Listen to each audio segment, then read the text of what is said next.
அனைவருக்கும் அன்பான காலை வணக்கம். உற்றான் அளவும் பிணியளவும் காலமும் கற்றான் கருதி செயல். மருந்து அதிகாரம் 95 949வது திருக்குறள். அதில் சொல்லப்பட்ட செய்தி, நோயாளியின் வயது, நோயினுடைய தன்மை, மருத்துவம் செய்வதற்குரிய கால நேரம் இவற்றை அறிந்து மருத்துவம் கற்றவர் மருத்துவம் செய்தால் சிறப்பாக இருக்கும் அப்படிங்கிறது தான் இந்த திருக்குறளுடைய உள்ளார்ந்த கருத்து. இதுல முக்கியமான விஷயம், டாக்டர் வந்து மெடிசன் கொடுக்கறதுல அதிகபட்சம் ஒரு வாரத்துல கொடுக்கப்படும். ஏற்கனவே அப்படிதான் சொல்லியிருக்கிறாங்க. அந்த ஒரு வாரத்துக்குள் இந்த டைமிங்ல இதில் எடுத்துக்கிட்டா அந்த கால அளவுங்கிறது ரொம்ப முக்கியம்.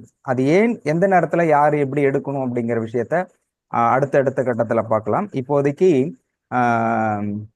நோயாளியினுடைய வயது, அவங்களுடைய வயது, எந்த ஏஜ்ல எந்த அளவுக்கு அந்த நோயினுடைய தன்மை அது தாக்குகிறது, இதை எல்லாமே அறிந்து அதை மருந்து எடுக்கக்கூடிய நேரத்தையும் அறிந்து இதையெல்லாம் அனுபவபூர்வமாக கற்றறிந்து கொடுத்து சிறப்பாக நோயை குணமாக்கக்கூடியவர் தான் சிறந்த மருத்துவர் அப்படின்னு வள்ளுவர் சொல்லியிருக்கிறாரு.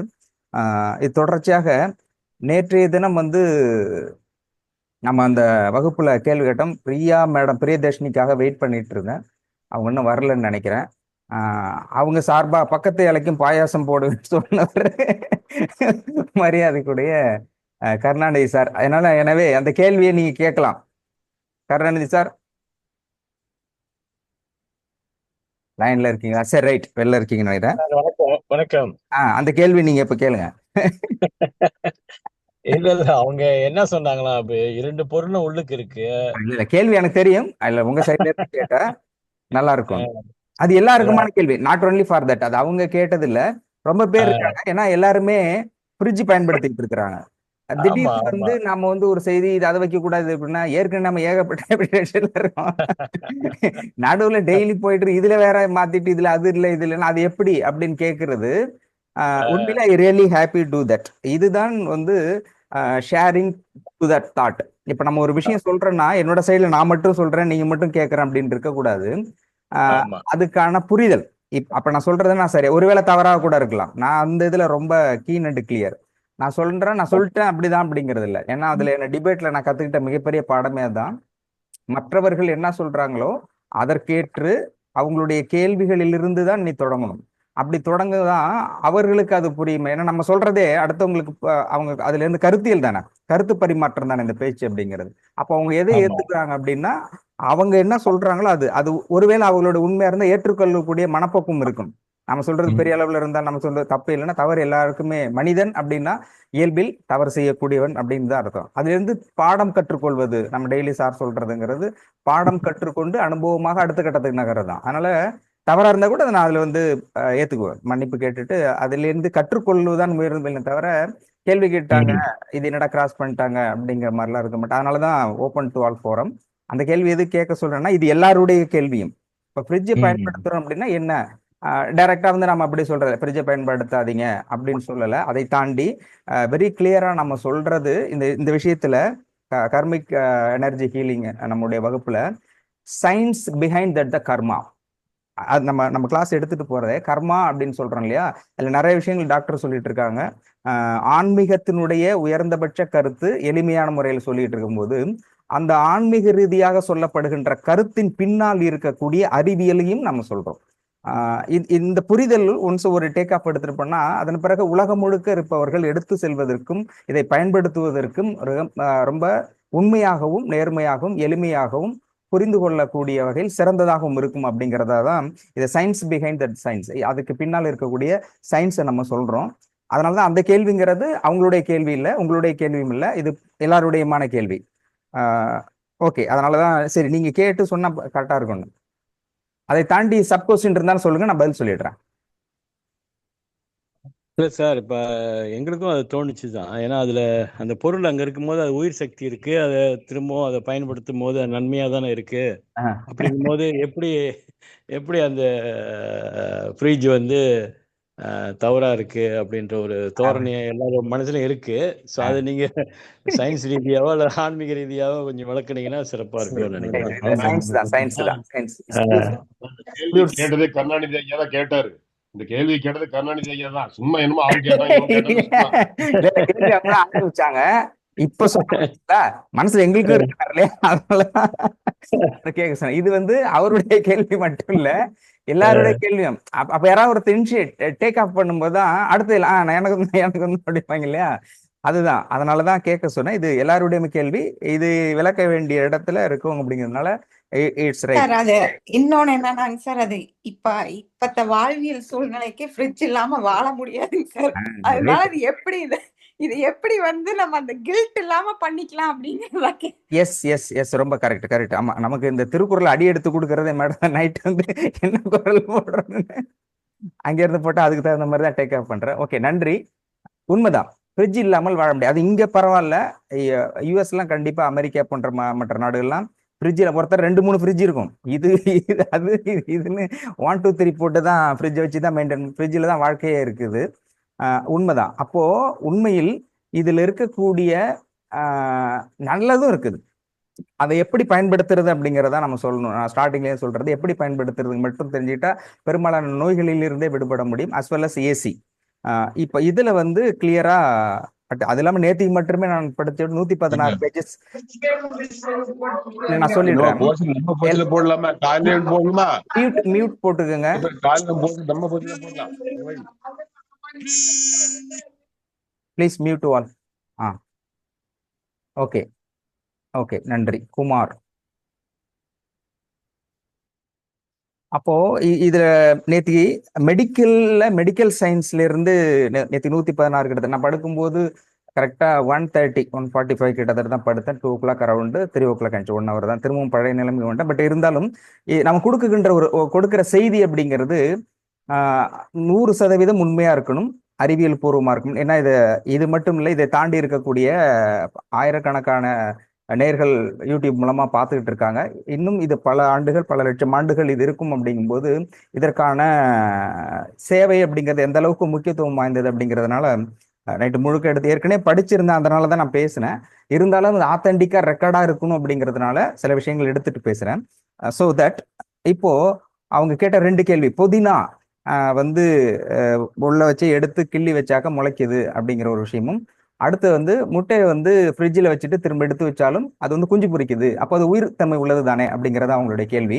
இந்த 2 கேள்விக்குமான பதில் அப்படின்னா, புதினா அப்படிங்கிற தாவரத்துல எடுத்து வச்சிருக்காங்க, அதை திரும்ப கிள்ளி வச்சா முளைக்குது அப்படின்னு சொல்றாங்க. எந்த சூழலில் அது முளைக்கிறது அப்படின்னு இருக்கும். அப்ப ஃப்ரிட்ஜின்னு எடுத்துக்கிட்டா, ஃப்ரிட்ஜோட ஏர் கண்டிஷன், அதனுடைய வெப்பம் அப்படின்னு சொன்னாக்க 1 டிகிரியிலிருந்து 4 டிகிரி செல்சியஸ் தான் மெயின்டைன், ஃப்ரிட்ஜோட மெயின்டனோட அளவு. அதுல ஃப்ரீசர் இருக்கு. உள்ள ஃப்ரீசரோட டெம்பரேச்சர் அப்படின்னு எடுத்துக்கிட்டா -18 டிகிரி, 18 டிகிரி செல்சியஸ் அது. இப்போ இவங்க அந்த புதினா வச்சிருக்காங்க இல்லையா, புதினா வச்சிருக்கின்ற பொழுது அதிகபட்சம் அந்த ஃப்ரிட்ஜில் எவ்வளவு நேரம் பொருட்களை பயன்படுத்தலாம் அப்படிங்கிற ஃபேக்ட் சயின்டிஃபிக்கா என்ன சொல்றாங்கன்னா, மேக்சிமம் மினிமம் அப்படின்னு 4 hours வச்சுக்கலாம். 4ல இருந்து 72 hours வரைக்கும் பயன்படுத்தலாம் அப்படிங்கிறது அவங்க சொல்லக்கூடிய கருத்து. எதை எவ்வளவு நேரம் பயன்படுத்தணும், எப்படி பயன்படுத்தணும் அப்படிங்கிறத சொல்றேன். 74 hours இருந்து 3 நாட்கள் அதிகபட்சம் அதுல ஏதாவது ஒரு பொருளை வைக்கிறீங்கன்னா வச்சுக்கலாம். எந்த பொருளை அப்படிங்கிறத பொறுத்து இருக்குது.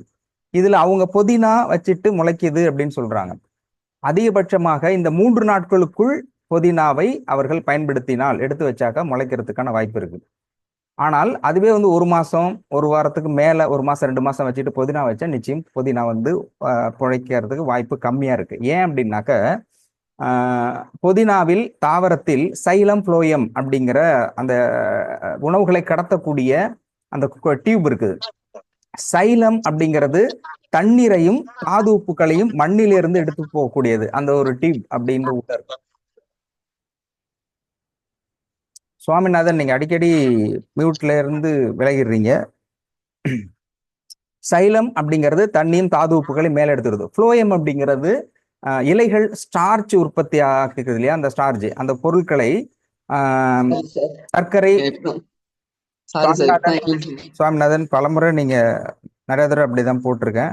சார் பேசும்போது அடிக்கடி உங்களோட மியூட்ல இருந்து வெளில பேசுறீங்க, கொஞ்சம் அதை கவனிச்சிங்க. புளோயம் அப்படிங்கிறது இலைகள் வந்து ஸ்டார்ச்சை உற்பத்தி செய்து அதில் இருக்கக்கூடிய சர்க்கரை அதை வந்து தாவரம் முழுதும் கடத்துறதுங்கிறது சைலம் ஃப்ளோயம். இந்த ஃப்ளோட் அப்படிங்கிறது நீங்கள் மண்ணிலிருந்து அந்த உயிர் சக்தி ரொட்டேட் ஃப்ளோ இருந்துகிட்டே இருக்கணும். அப்படி இல்லை அப்படிங்கும்போது உயிர் சக்தி அந்த அந்த மண்ணிலிருந்து எடுக்கிறீங்க, பட் இருந்தாலும் அது கூட இருக்கக்கூடிய பச்சையம் வந்து அப்படி இருக்கும்.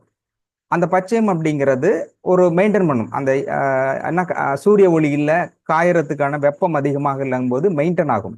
அப்போ மெயின்டைன் ஆகும்போது ஒரு பர்டிகுலர் லெவலுக்கு மேலே, இது எப்படின்னாக்க ஒருத்த உயிரோடு இருக்கிறதுக்கும் கடைசி உயிர்ப்புடன் இருக்கிறதுக்கும் உயிரோடு இருக்கிறதுக்குமான வித்தியாசம். ஒருத்தர் நல்ல எக்ஸசைஸ் போயிட்டு ஜிம் பாடி போயிட்டு ஸ்கூலு காலேஜஸ் எல்லாமே போயிட்டு வராங்கன்னு வச்சு, இந்த மாதிரி ஒரு பர்சனும் ஒருத்தர் அடிப்பட்ட ஆக்சிடென்ட்ல இருக்காப்ல, ஆக்சிடென்ட் ஆகிட்டு கடைசி நேரத்தில் ஹாஸ்பிட்டலில் உயிருக்கு போராடிட்டு இருக்கிறாங்க.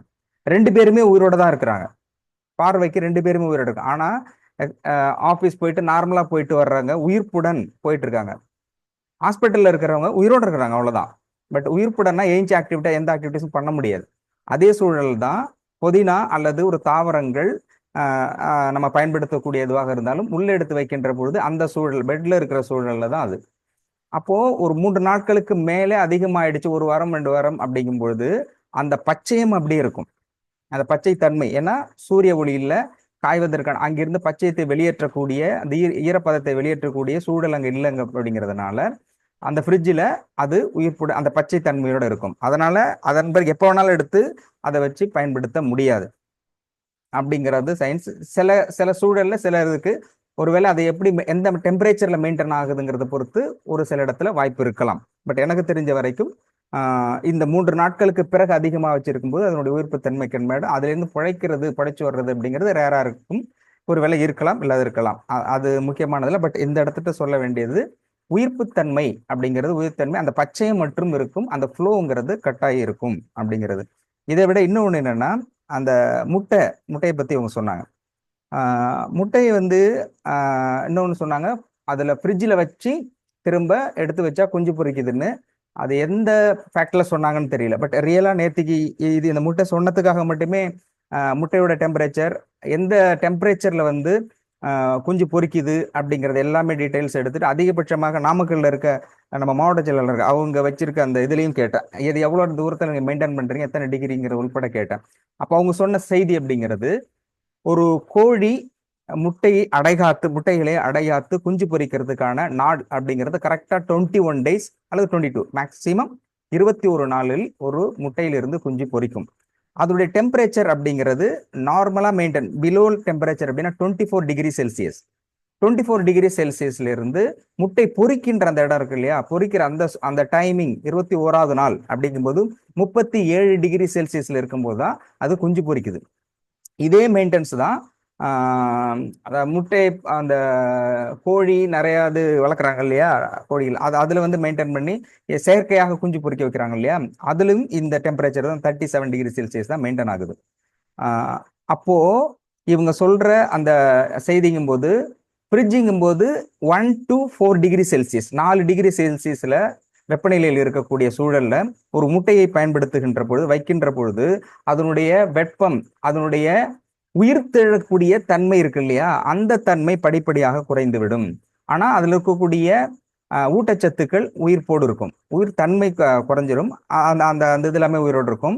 ஒரு அதிகபட்சம் 3 நாள் இருக்கலாம். 3 நாட்களுக்கு பிறகு 1 வாரம் வச்சுட்டாக்க அந்த முட்டையில இருக்கிற எல்லா டெஸ்டும் எடுத்தீங்கன்னா தாது மற்ற எல்லாமே ஊட்டச்சத்துக்கள் எல்லாமே கரெக்டா இருக்கும்.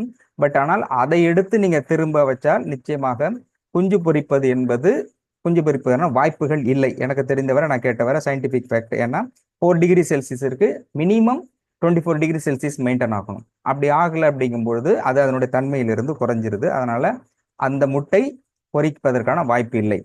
இன்னும் சிலது கேட்கலாம், அப்போ இந்த டிகிரி செல்சியஸ்ல மெயின்டைன் ஆகுது, கடல்ல இருக்கிற மீன்கள் எல்லாமே வந்து முட்டையிட்டு தான் குஞ்சு பொரிக்குது. அப்போ அது எப்படி குஞ்சு பொரிக்குது அப்படின்னு கேட்டாக்க அதுக்கான குஞ்சு பொரிப்பதற்கான டெம்பரேச்சருங்கிறது லோ, அந்த லோ.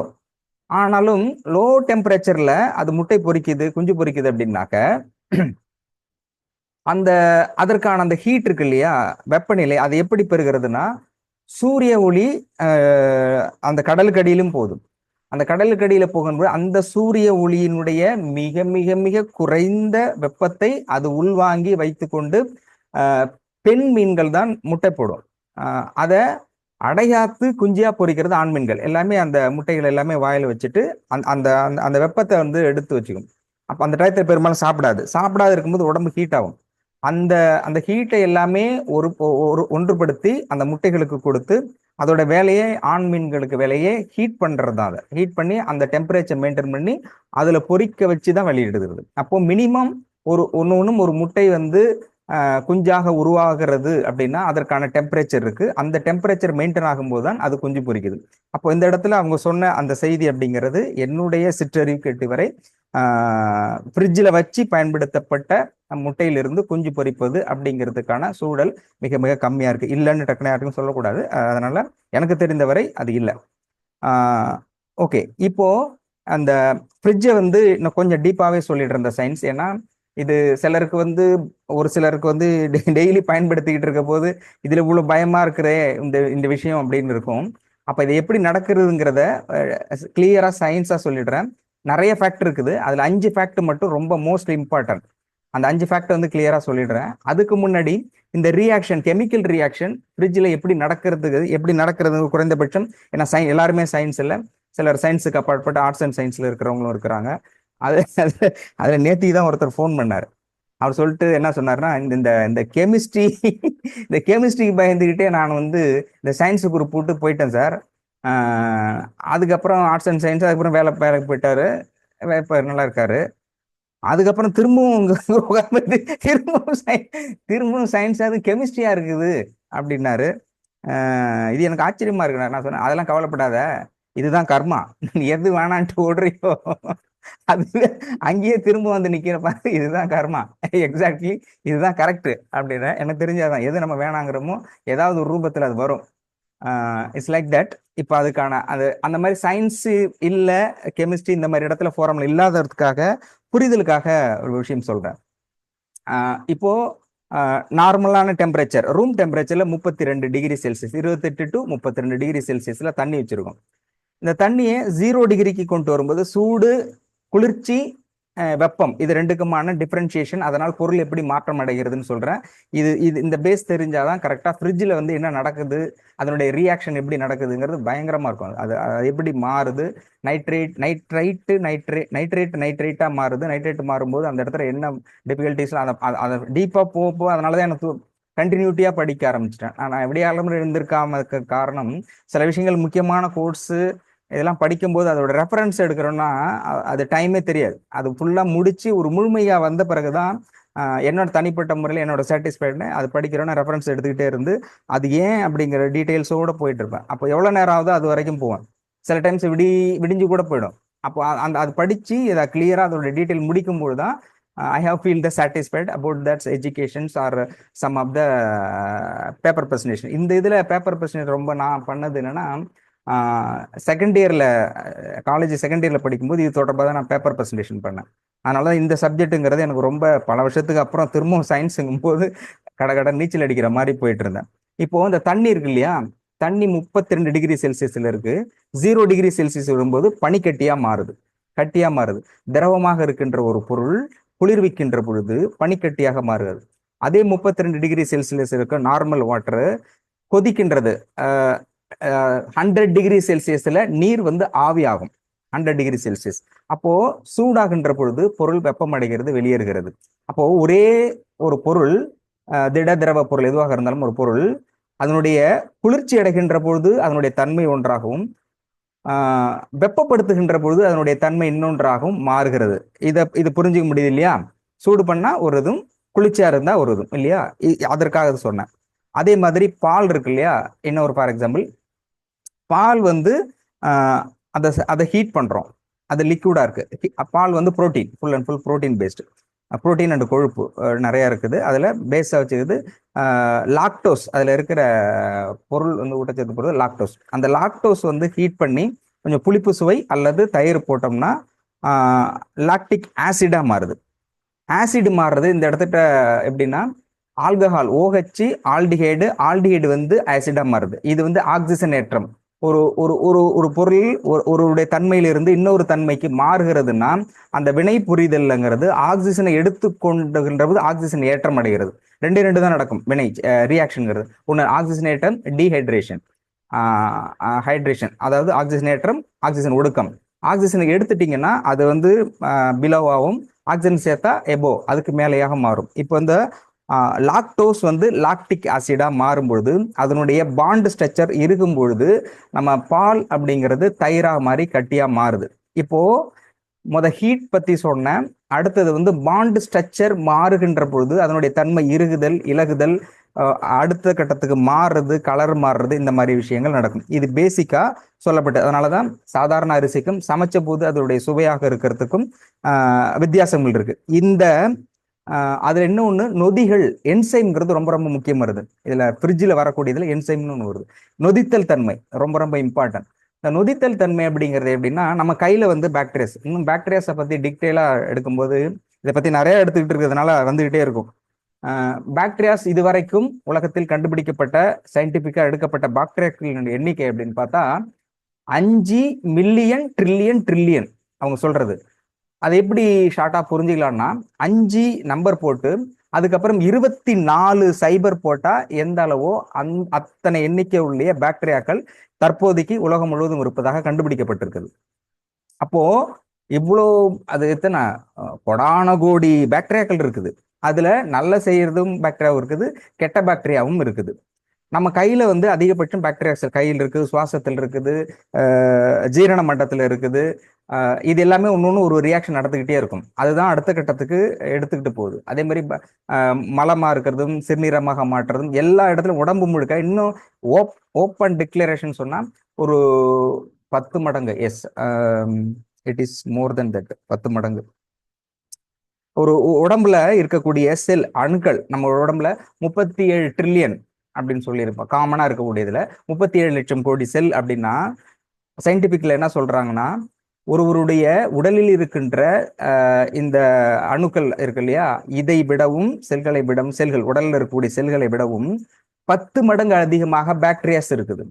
உடல்ல இருக்கிற நார்மல் செல் விட 10 மடங்கு இது சயின்டிபிக்காக சொல்லப்பட்டது. 10 மடங்கு அதிகமாக பாக்டீரியாஸ். அந்த பாக்டீரியாக்கள் தான் நம்முடைய இத்தனை வேலைகளையும் செய்வதற்கு உந்து சக்தியாகவும், இந்த பாக்டீரியா பண்றது நொதித்தல் தன்மையாகவும், அந்தந்த சூழலில் ஒரு ஒரு வினை புரிந்து அடுத்த கட்டத்துக்கு மாத்துறது அப்படின்னா பாக்டீரியாஸ் தான் செய்யுது. 10 மடங்கு அதிகமா இருக்கு உடல்ல இருக்கிறது. 10 மடங்கு மேக்சிமம் நல்லது செய்யக்கூடிய பாக்டீரியாக்கள் இருக்குது. அது கெட்டது செய்யக்கூடிய பாக்டீரியா சிலது இருக்குது. இப்ப எதை எப்படி நம்ம ஃபைண்ட் அவுட் பண்றது, அது ஃப்ரிட்ஜில் எப்படி எது மாறுது, எது இருக்குது, அந்த கடைசியில் சொன்ன 5 இருக்கு இல்லையா, 5 எக்ஸ்ட்ரா பயங்கரமா இருக்கும். அதை எப்படி அவாய்ட் பண்றது அப்படின்னு சொல்லிடுறேன்.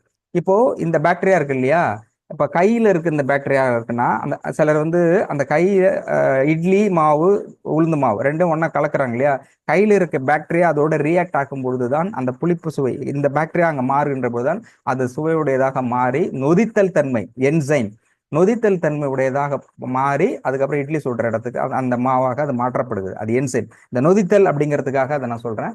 நொதித்தல் அப்படிங்கிறத முதல்ல கண்டுபிடிச்சவர் வந்து லூயிஸ் பாஸ்டர். அது வந்து அவர் தான் ஃபர்ஸ்ட் நொதித்தல். இந்த உலகத்துல ஒரு விஷயத்தை, அந்த பிரபஞ்சத்தில் ஒரு பொருளை நொதித்தல் மூலமாக அடுத்த கட்டத்துக்கு தன்மையை மாற்றக்கூடியது அப்படிங்கிறது லூயிஸ் பாஸ்டர். இந்த வெறி நாய் கடிக்கு வந்து மருந்து கண்டுபிடிச்சவன் அவர் தான். அந்த நோய் அவர் தான் கண்டுபிடிச்சாரு. அப்போ இந்த நொதித்தல் பேசிக்கா 3 விஷயத்தை நம்ம பார்க்குறோம். ஒன்று வந்து குளிர்ச்சியாக இருக்கின்ற பொருள் வெப்பமாக மாறுகிறது, வெப்பமாக இந்த தன்மை எப்படி இருக்குங்கிறதும், அதே மாதிரி இப்ப நொதித்தல் அப்படிங்கிறதும், இன்னொன்று பாண்ட் ஸ்ட்ரக்சர். இந்த 3 பேஸ்ல தான் இப்போ ஃப்ரிட்ஜ் எப்படி ஒர்க் ஆகுது, அதுல உள்ள வைக்கின்ற பொருள். நான் ஏற்கனவே சொன்னது வந்து தனித்தன்மை உடையதில்லை. ஒரு செடியோ கொடியோ வச்சு அது உயிரோடு இருக்கிறது தனிப்பட்ட முறையில் ஒன்று வச்சோ இல்லை. உணவுப் பொருட்களை பயன்படுத்துகின்ற பொழுது அது எப்படி மாற்றம் அடைகிறது அப்படிங்கிறது தான். உணவுப் பொருள் பயன்படுத்தலாம். யாருக்கும் என்ன, எல்லாருமே மைண்ட்ல வந்து எப்படி ஃபிக்ஸ் ஆயிருக்குன்னா, ஃப்ரிட்ஜே வைக்கக்கூடாது, வேண்டவே வேண்டாம் அப்படிங்கிற மைண்ட் செட்ல இருந்தாங்க. அப்படி கிடையாது, பயன்படுத்தலாம். அப்படி உணவுப் பொருட்களை நீங்க பயன்படுத்துகின்ற பொழுது குறைந்தபட்சம் 4 மணியிலிருந்து 72 மணி நேரம் கிட்டத்தட்ட பயன்படுத்தலாம். எதை எப்படி பயன்படுத்தலாம் அப்படிங்கிறத பற்றி தொடர்ச்சியாக பார்க்கலாம். அடுத்தது இன்னொன்று டிக்ளரே பண்ணியிருக்காங்க. அதுல வந்து ஃப்ரிட்ஜில் வைத்த முட்டை பொரிக்காது அப்படிங்கிற விஷயத்தையும் ஒரு டீ கோட்லயே சொல்லியிருக்கிறாங்க. பொருத்தப்பட்டது. Right, okay. இதுல குளிரூட்டப்பட்டது ஏற்கனவே கொடுக்கப்பட்டது. ஃப்ரிட்ஜோட ஹீட் மெயின்டைன் ஆகிறது 4 டிகிரி செல்சியஸ். ரைட். இதுல வந்து பாக்டீரியாக்கள் அட்டகாசமான ஒரு பெரிய விஷயம் என்னன்னா, ஃப்ரிட்ஜில் வைக்கப்படுவதால் எல்லாமே கெட்டதுன்னு சொல்ல முடியாது, நல்லது இருக்கு, நிறைய இருக்குது. ஃப்ரிட்ஜில் வைக்கப்படுகின்ற பொருளினால் வெளியில் இருக்கக்கூடிய பாக்டீரியாக்கள், இப்போ இருக்குதுன்னா பாக்டீரியாக்கள் எந்த தன்மையில் அதிகமாக வாழுது அப்படின்னாக்க, இது வந்து 4 டிகிரி செல்சியஸ்.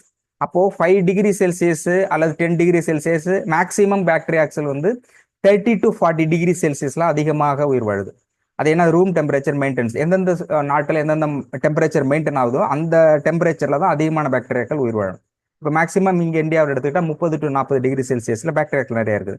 அப்போ இந்த 40 டிகிரி செல்சியஸ்ல உயிர் வாழக்கூடிய பாக்டீரியாக்கள் 10, 20, 30 இந்த டிகிரி செல்சியஸ்ல இருக்கக்கூடிய பாக்டீரியாக்கள் அப்போ நீங்க ஃப்ரிட்ஜில் வைக்கும்போது இதனுடைய பாதிப்புகள் வராது, இந்த பாக்டீரியாக்களுடைய பாதிப்புகள் வராது. ஆஸ் வெல் அஸ் வைரஸோடது, ஃபங்கஸோடது இது பெரும்பாலும் அட்டாக் ஆகாது. அண்ட் ஆஸ் வெல் அஸ் கூடுதல் தகவலா 0 to 4 டிகிரி செல்சியஸ்ல வைரஸ் வந்து இருக்காது அப்படிங்கிற ஒரு தகவலும் ஒரு பாயிண்ட் ஆஃப் வியூல சில வைரஸ்கள் இருக்காது அப்படின்னு சொல்லியிருக்காங்க.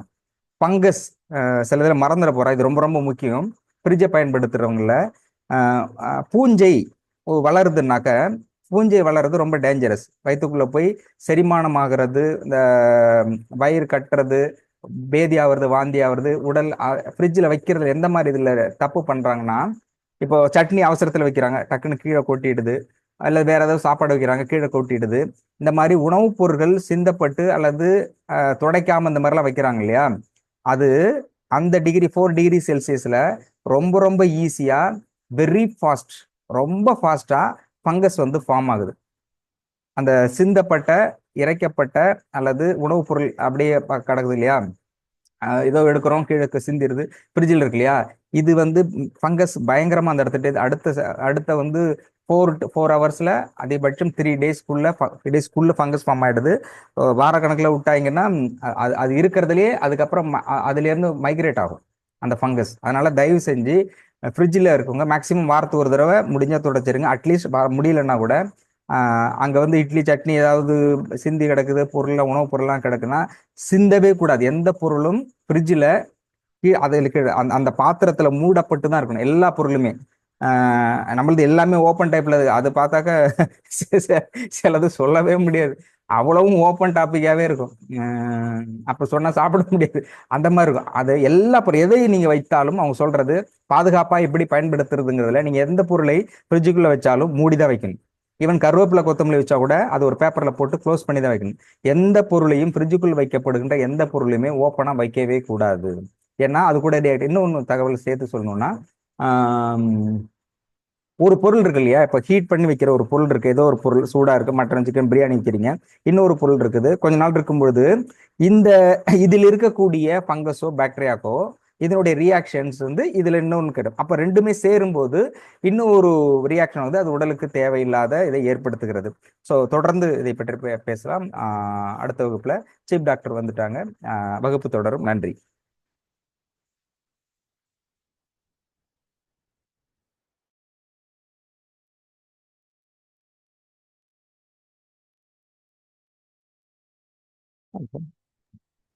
வணக்கம் ஐயா. நேருக்கு வணக்கம். வணக்கம் வணக்கம் எல்லாருக்கும் வணக்கம். வணக்கம் ஐயா. வணக்கம்மா. குரூப்ல வந்து காயத்ரின்னு ஒரு சகோதரி, அவங்க மகனுடைய கல்யாண பத்திரிக்கை அமைச்சிருக்காங்க.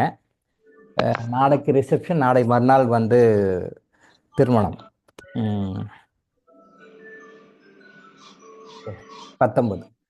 18/10 வந்து ரிசப்ஷன், 19 வந்து மேரேஜ். அவங்கள வந்து ப்ளஸ் பண்ணுவோம். இது எப்படி ப்ளஸ் பண்ணணும், எப்படின்ற டீட்டெயில்ஸ் நம்ம வந்து சொல்லிக் கொடுக்குறோம். கர்மா எனர்ஜி ஃபாலோயர்ஸ் வந்து இதை கரெக்டாக ஃபாலோ பண்ணுங்கள்.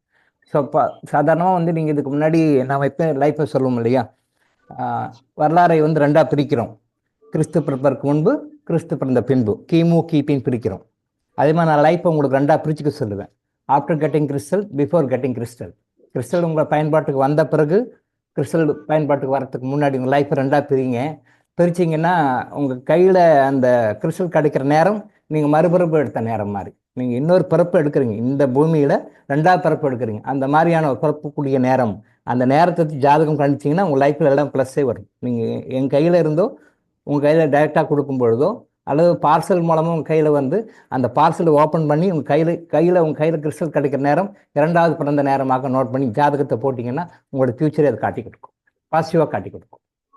அப்படி சொல்லுவோம். Before getting crystal, after getting crystal, before using crystal, after using crystal பிரிச்சுக்கலாம் நீங்கள் ரைட்டில். அதே மாதிரி இந்த திருமண வாழ்க்கை அப்படின்னு சொல்கிறது வந்து மிக முக்கியமான விஷயம். பட் திருமணத்துக்கு வந்து நீங்கள் இதுக்கு முன்னாடி கர்மா எனர்ஜி ஹீலிங் ஃபாலோயர்ஸ்க்கு ஆகிறதுக்கு முன்னாடி எப்படி நீங்கள் ஒரு மேரேஜ் அட்டன் பண்ணீங்க, டீல் பண்ணீங்கன்றதுக்கும் இந்த கர்மா எனர்ஜி ஹீலிங் வந்த பிறகு இதை ஃபாலோ பண்ணும்போது நீங்கள் ஒரு மேரேஜ் எப்படி அட்டன் பண்ணுறதுக்கும் என்டையர் டிஃப்ரெண்ட்டாக இருக்கும். யாரும் போனோம், கல்யாணத்துக்கு போனோம், மொய் கொடுத்தோம், ப்ளஸ் பண்ணோம், சாப்பிட்டோம், வந்துட்டோன்றது இல்லாமல் இது எப்படி வந்து இந்த ஒரு மேரேஜ் உங்களுக்கு பத்திரிக்கை கொடுக்குறாங்க, அவங்களை இன்வைட் பண்ணுறாங்க அப்படின்னா இதை எப்படி வந்து அவங்களையும் ப்ளஸ் பண்ணி நீங்களும் பிளஸ்ஸிங் வாங்கி எப்படி பாசிட்டிவ் உங்கள் லைஃப்பை வந்து மாற்றிக்க முடியும் அப்படின்ற சித்தர்களுடைய ரகசியங்களை இப்போ நம்ம சொல்கிறோம். பொதுவாக மேரேஜுக்கு வந்து உங்களை யாராவது இன்வைட் பண்ணுறாங்க அப்படின்னா, கூப்பிட்றாங்க அப்படின்னா முடிஞ்ச வரைக்கும் அந்த மேரேஜுக்கு கலந்துக்கிற ஃபங்க்ஷன் வந்து அவாய்ட் பண்ணாதீங்க. முடிஞ்ச வரைக்கும் அவங்கள வந்து அவாய்ட் பண்ணாங்க. முடிஞ்சது கல்யாணத்துக்கு போயிட்டு வாங்க. ஆடியோ மியூட் ஆயிடுச்சுங்க. சொல்லுங்கம்மா. ஆடியோ மியூட் ஆயிடுச்சுண்ணா. ஆடியோ மியூட் ஆயிடுச்சா?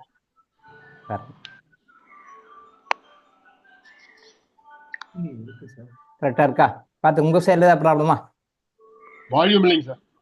வால்யூம் ஃபுல்லாக வச்சுப்போம். கரெக்டா இருக்கு சார். Full volume. வால்யூமா சார்? இங்கே சைடில் எல்லாமே கரெக்டாக இருக்கா? உங்கள் சைடில் ஏதாவது ப்ராப்ளம் பாருங்க சார். இங்கே நம்ம சைடில் எல்லாம் கரெக்டாக இருக்கா? ஆஃபீஸ் சைடில் உங்கள் சைடில் ஏதாவது ப்ராப்ளம் இருக்கா? கொஞ்சம் பார்த்துக்கோங்க. ஓகேவா?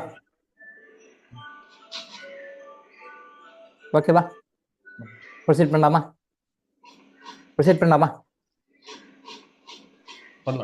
Okay, right. ஸோ கல்யாண பத்திரிக்கை அப்படின்னு சொல்லி வந்ததுன்னா அது வாங்கும்பொழுது எப்படி வாங்கணும், அதை எப்படி டீல் பண்ணணும் அப்படின்ற விஷயத்த சொல்கிறோம். இந்த விஷயத்த வந்து இது வரைக்கும் யாருமே சொல்லியிருக்க மாட்டாங்க. வேர்ல்டில் நீங்கள் எங்கேயுமே கேள்விப்பட்டிருக்க மாட்டீங்க. பொதுவாகவே வந்து சித்தர்களை பொறுத்த வரைக்கும் ஆன்மீக பகுத்தறிவாளர்கள்னு சொல்லலாம். பகுத்தறிவாளர்கள் அந்த பகுத்தறிவு வந்து மனிதனுக்கு கொடுக்கப்பட்டது வந்து அவன் நல்ல பகுத்தறிவை யூஸ் பண்ணி நல்லா மேலே வரதுக்காக தான் இறைவன் கொடுத்தாரு. ஆனால் நாம் என்ன பண்ணுறோம், அந்த பகுத்தறிவை தப்பாக பயன்படுத்தி கீழே போயிட்டுருக்கோம். பகுத்தறிவு எந்த பர்பஸ்க்காக இறைவன் கொடுத்தாரோ அதை நம்ம சரியாக பயன்படுத்துறதில்ல. பகுத்தறிவை we are utilizing in negative ways. Positive ways நம்ம யூஸ் பண்ணலை. That's why we are suffering. பகுத்தறிவுக்கு வேலை கொடுக்காத மற்ற உயிரினங்கள்லாம் நம்மளை விட நல்லாவே இருக்குது, மகிழ்ச்சியாக இருக்குது. அதனுடைய கடமையை கரெக்டாக செய்யுது. பட் பகுத்தறிவு நம்ம ஒன்று வச்சுக்கிட்டு நம்ம வந்து பாசிட்டிவ் யூஸ் பண்ண நெகட்டிவ் யூஸ் பண்ணனால தான் மற்ற உயிரினங்களை விட நம்ம ரொம்ப கஷ்டப்பட்டுருக்கோம். ஆனால் நம்ம கடவுளுடைய படைப்பிலே மிக உயர்ந்த பிறப்பு எதுன்னா மனித பிறப்பு தான். மிக உயர்ந்த படைப்புன்னா மனித படைப்பு தான். மனிதனுக்காகத்தான் எல்லாமே படைக்கப்பட்டிருக்கின்றன.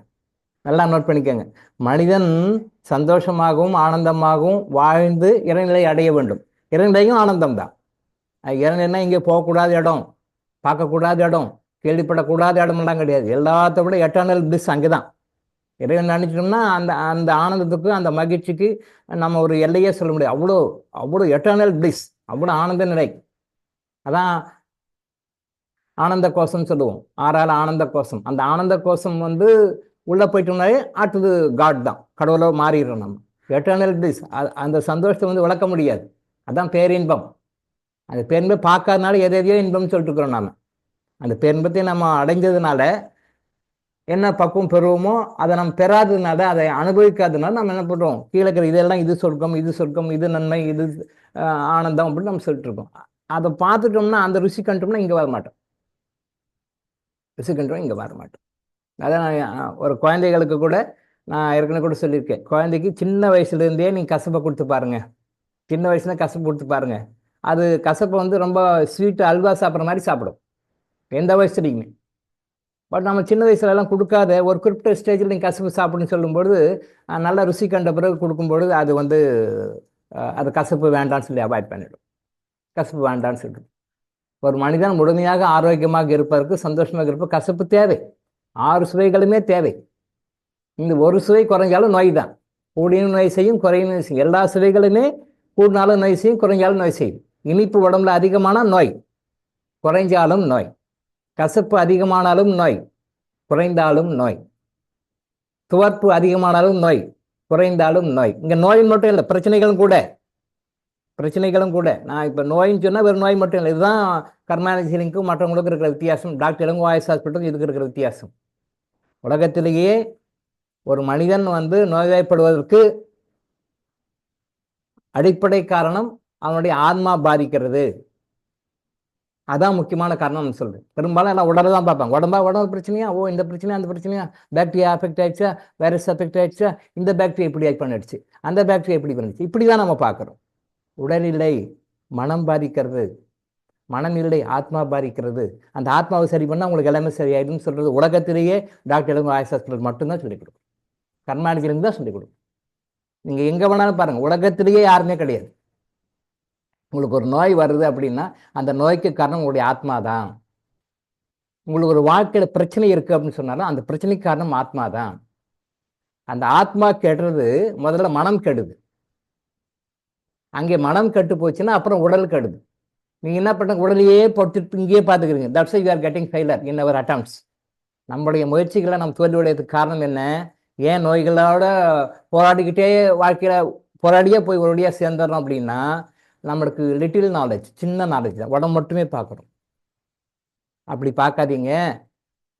ஆத்மா பாதிக்கிறதுனால தான் உடம்பு பாதிக்குது. மனசு பாதிக்குது. மனசு பாதிக்கிறதுனால தான் உடம்பு பாதிக்குது. அப்போ அடிப்படை காரணம் ஆத்மா. அப்போ ஆத்மா ஏன் பாதிக்குது? உங்கள் பாஸ்ட் லைஃப் கர்மாவால் பாதிக்குது. அப்படியே கீழே கீழே ஸ்டெப் பை ஸ்டெப்பாக வரும். அப்போ உங்களுடைய பாஸ்ட் லைஃப் கர்மா தான் பாதிக்குது. அப்போ நான் பாஸ்ட் லைஃப் கர்மாவை சரி பண்ணால் உங்கள் வாழ்க்கையில் பிரச்சனைகள் சரியாயிடும். உங்கள் நோய்களை உருவாவதற்கான இல்லை உருவாக்கி கொண்டிருக்கின்ற அந்த பிரச்சனைகள் சரியாகும் போது உங்களுடைய நோய்கள் சரியாயிடும். ஆட்டோமேட்டிக்காக நீங்கள் எந்த தடுப்பூசியும் போட வேண்டாம், எந்த ஊசியும் போட வேண்டாம். அந்த பாக்டீரியாஸ் எல்லாம் ஆட்டோமேட்டிக்காக வேனிஷ் ஆகிடும். ஆட்டோமேட்டிக்காக அந்த வைரஸ் வேனிஷ் ஆகிடும். இதை சரி பண்ணுற வழியை பாருங்கன்னு சொல்லி வேர்ல்டுலேயே சேலஞ்ச் பண்ணி நம்ம சொல்லலாம். டாக்டர் இளங்கோ ஆயுஷ் ஹாஸ்பிட்டல் தான் சொல்லிக் கொடுப்போம். இங்கே தான் 8 மணி மருந்து யாருக்கும் கொடுக்குறதே இல்லை.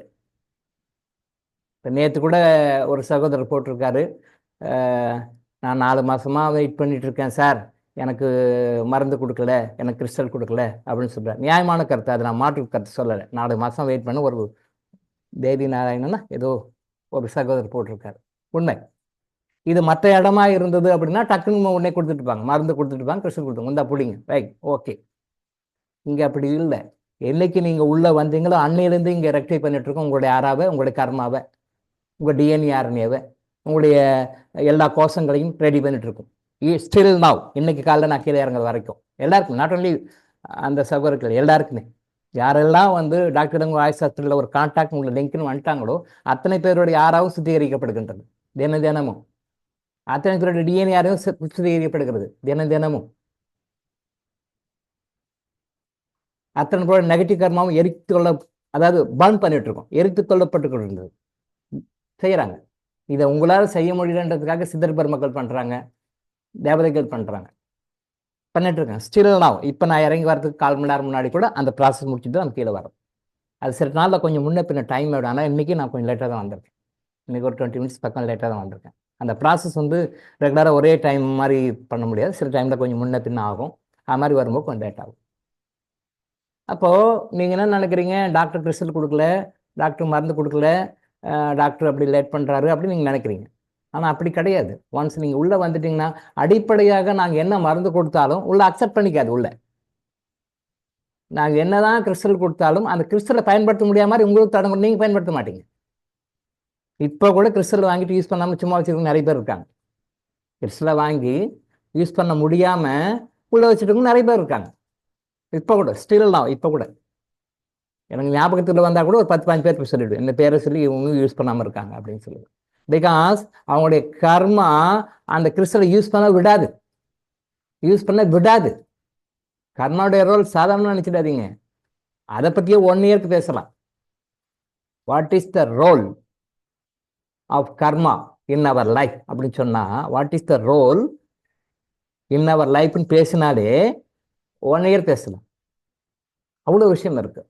ஸோ கர்மாவை மட்டும் நம்ம ஹேண்டில் பண்ணாமல் அடுத்த லெவலுக்கு போகவே முடியாது, சந்தோஷம் அடையவே முடியாது, நிம்மதி அடையவே முடியாது, நோயும் போக்க முடியாது. இப்போ மற்றவங்களுக்கும் இங்கேயும் என்ன வித்தியாசம் அப்படின்னா, எடுத்த உடனே உங்கள் நேம் ரெக்கார்ட் ஆயிடுச்சு உள்ளே வந்துட்டாலே போதும், அதை என் நாலேஜுக்கு வரணுன்றது கிடையாது.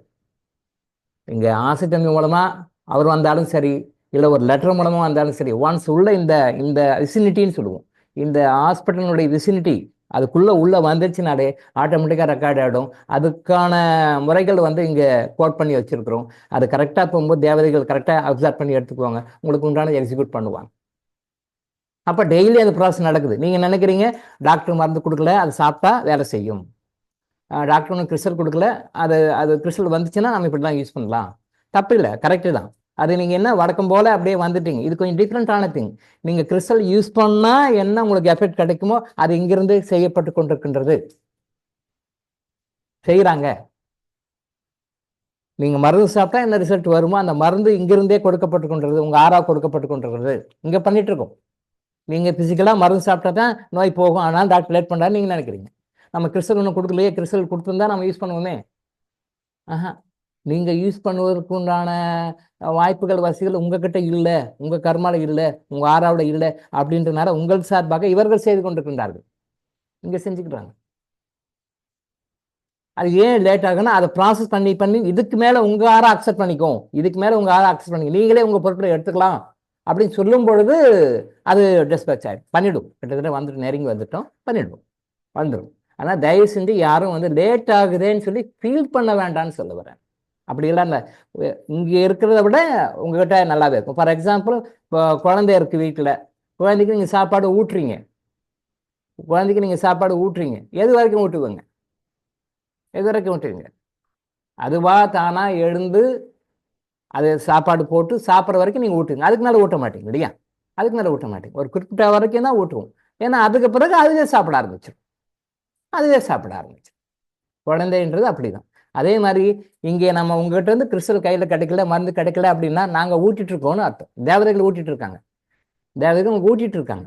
கர்மா எனர்ஜி ஹீலிங்கில் வந்து அந்த மெத்தடில் உங்களுக்கு சாப்பாடு ஊட்டிட்டு இருக்காங்க, மருந்து ஊட்டிட்டு இருக்காங்க. கிறிஸ்டலை வந்து உங்களுக்கு பதில் அவங்க பயன்படுத்துகிறாங்க, உங்களுக்கு பதில் அவங்க ப்ரே பண்ணுறாங்க. உங்களுக்கு யாருக்கெல்லாம் அலாட் பண்ணணுமோ அந்த கிறிஸ்டல் அங்கே நேம் அலாட் பண்ணிவிடுவோம். உங்கள் கையில் வரலையோடைய அந்த கிறிஸ்டலில் உங்களுக்காக அவங்க டெய்லி எனர்ஜி கொடுக்குறாங்க. நீங்கள் கையில் கிறிஸ்டல் எடுத்து வச்சு எப்படி உங்களுடைய கோரிக்கையை வந்து நீங்கள் அது பதிவு பண்ணுறீங்களோ அதே வேலையை இங்கே தேவதைகள் செஞ்சுட்டு இருக்காங்க. தேவதைகள் அப்படின்னு சொல்லும் பொழுது ஒரு விஷயம் புரிஞ்சுக்கணும், எல்லாரும் வந்து பெரும்பாலும் பார்க்குறது வந்து மற்ற விஷயங்களை பார்க்குறவங்க வந்து பெண்களாக பார்க்குறார்கள். ஆனால் தேவதைகள் நம்ம வந்து சொல்கிற மொழிய, பட் தேவதைகள் வந்து அவங்க ஆண்களும் இல்லை, பெண்களும் இல்லை.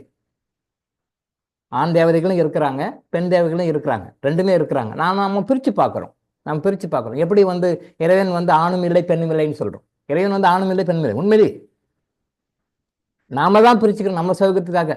சிவன் சக்தி, சிவன் ஆண் பால், சக்தி பெண் பால் அப்படின்னு நம்ம அண்டர்ஸ்டாண்டிங்காக தான் பிரிச்சுக்கிற முடியும். கடவுள் வந்து ஆணும் இல்லை பெருமை, அதெல்லாம் தாண்டி ஒரு சக்தி, அது பெரிய சக்தி.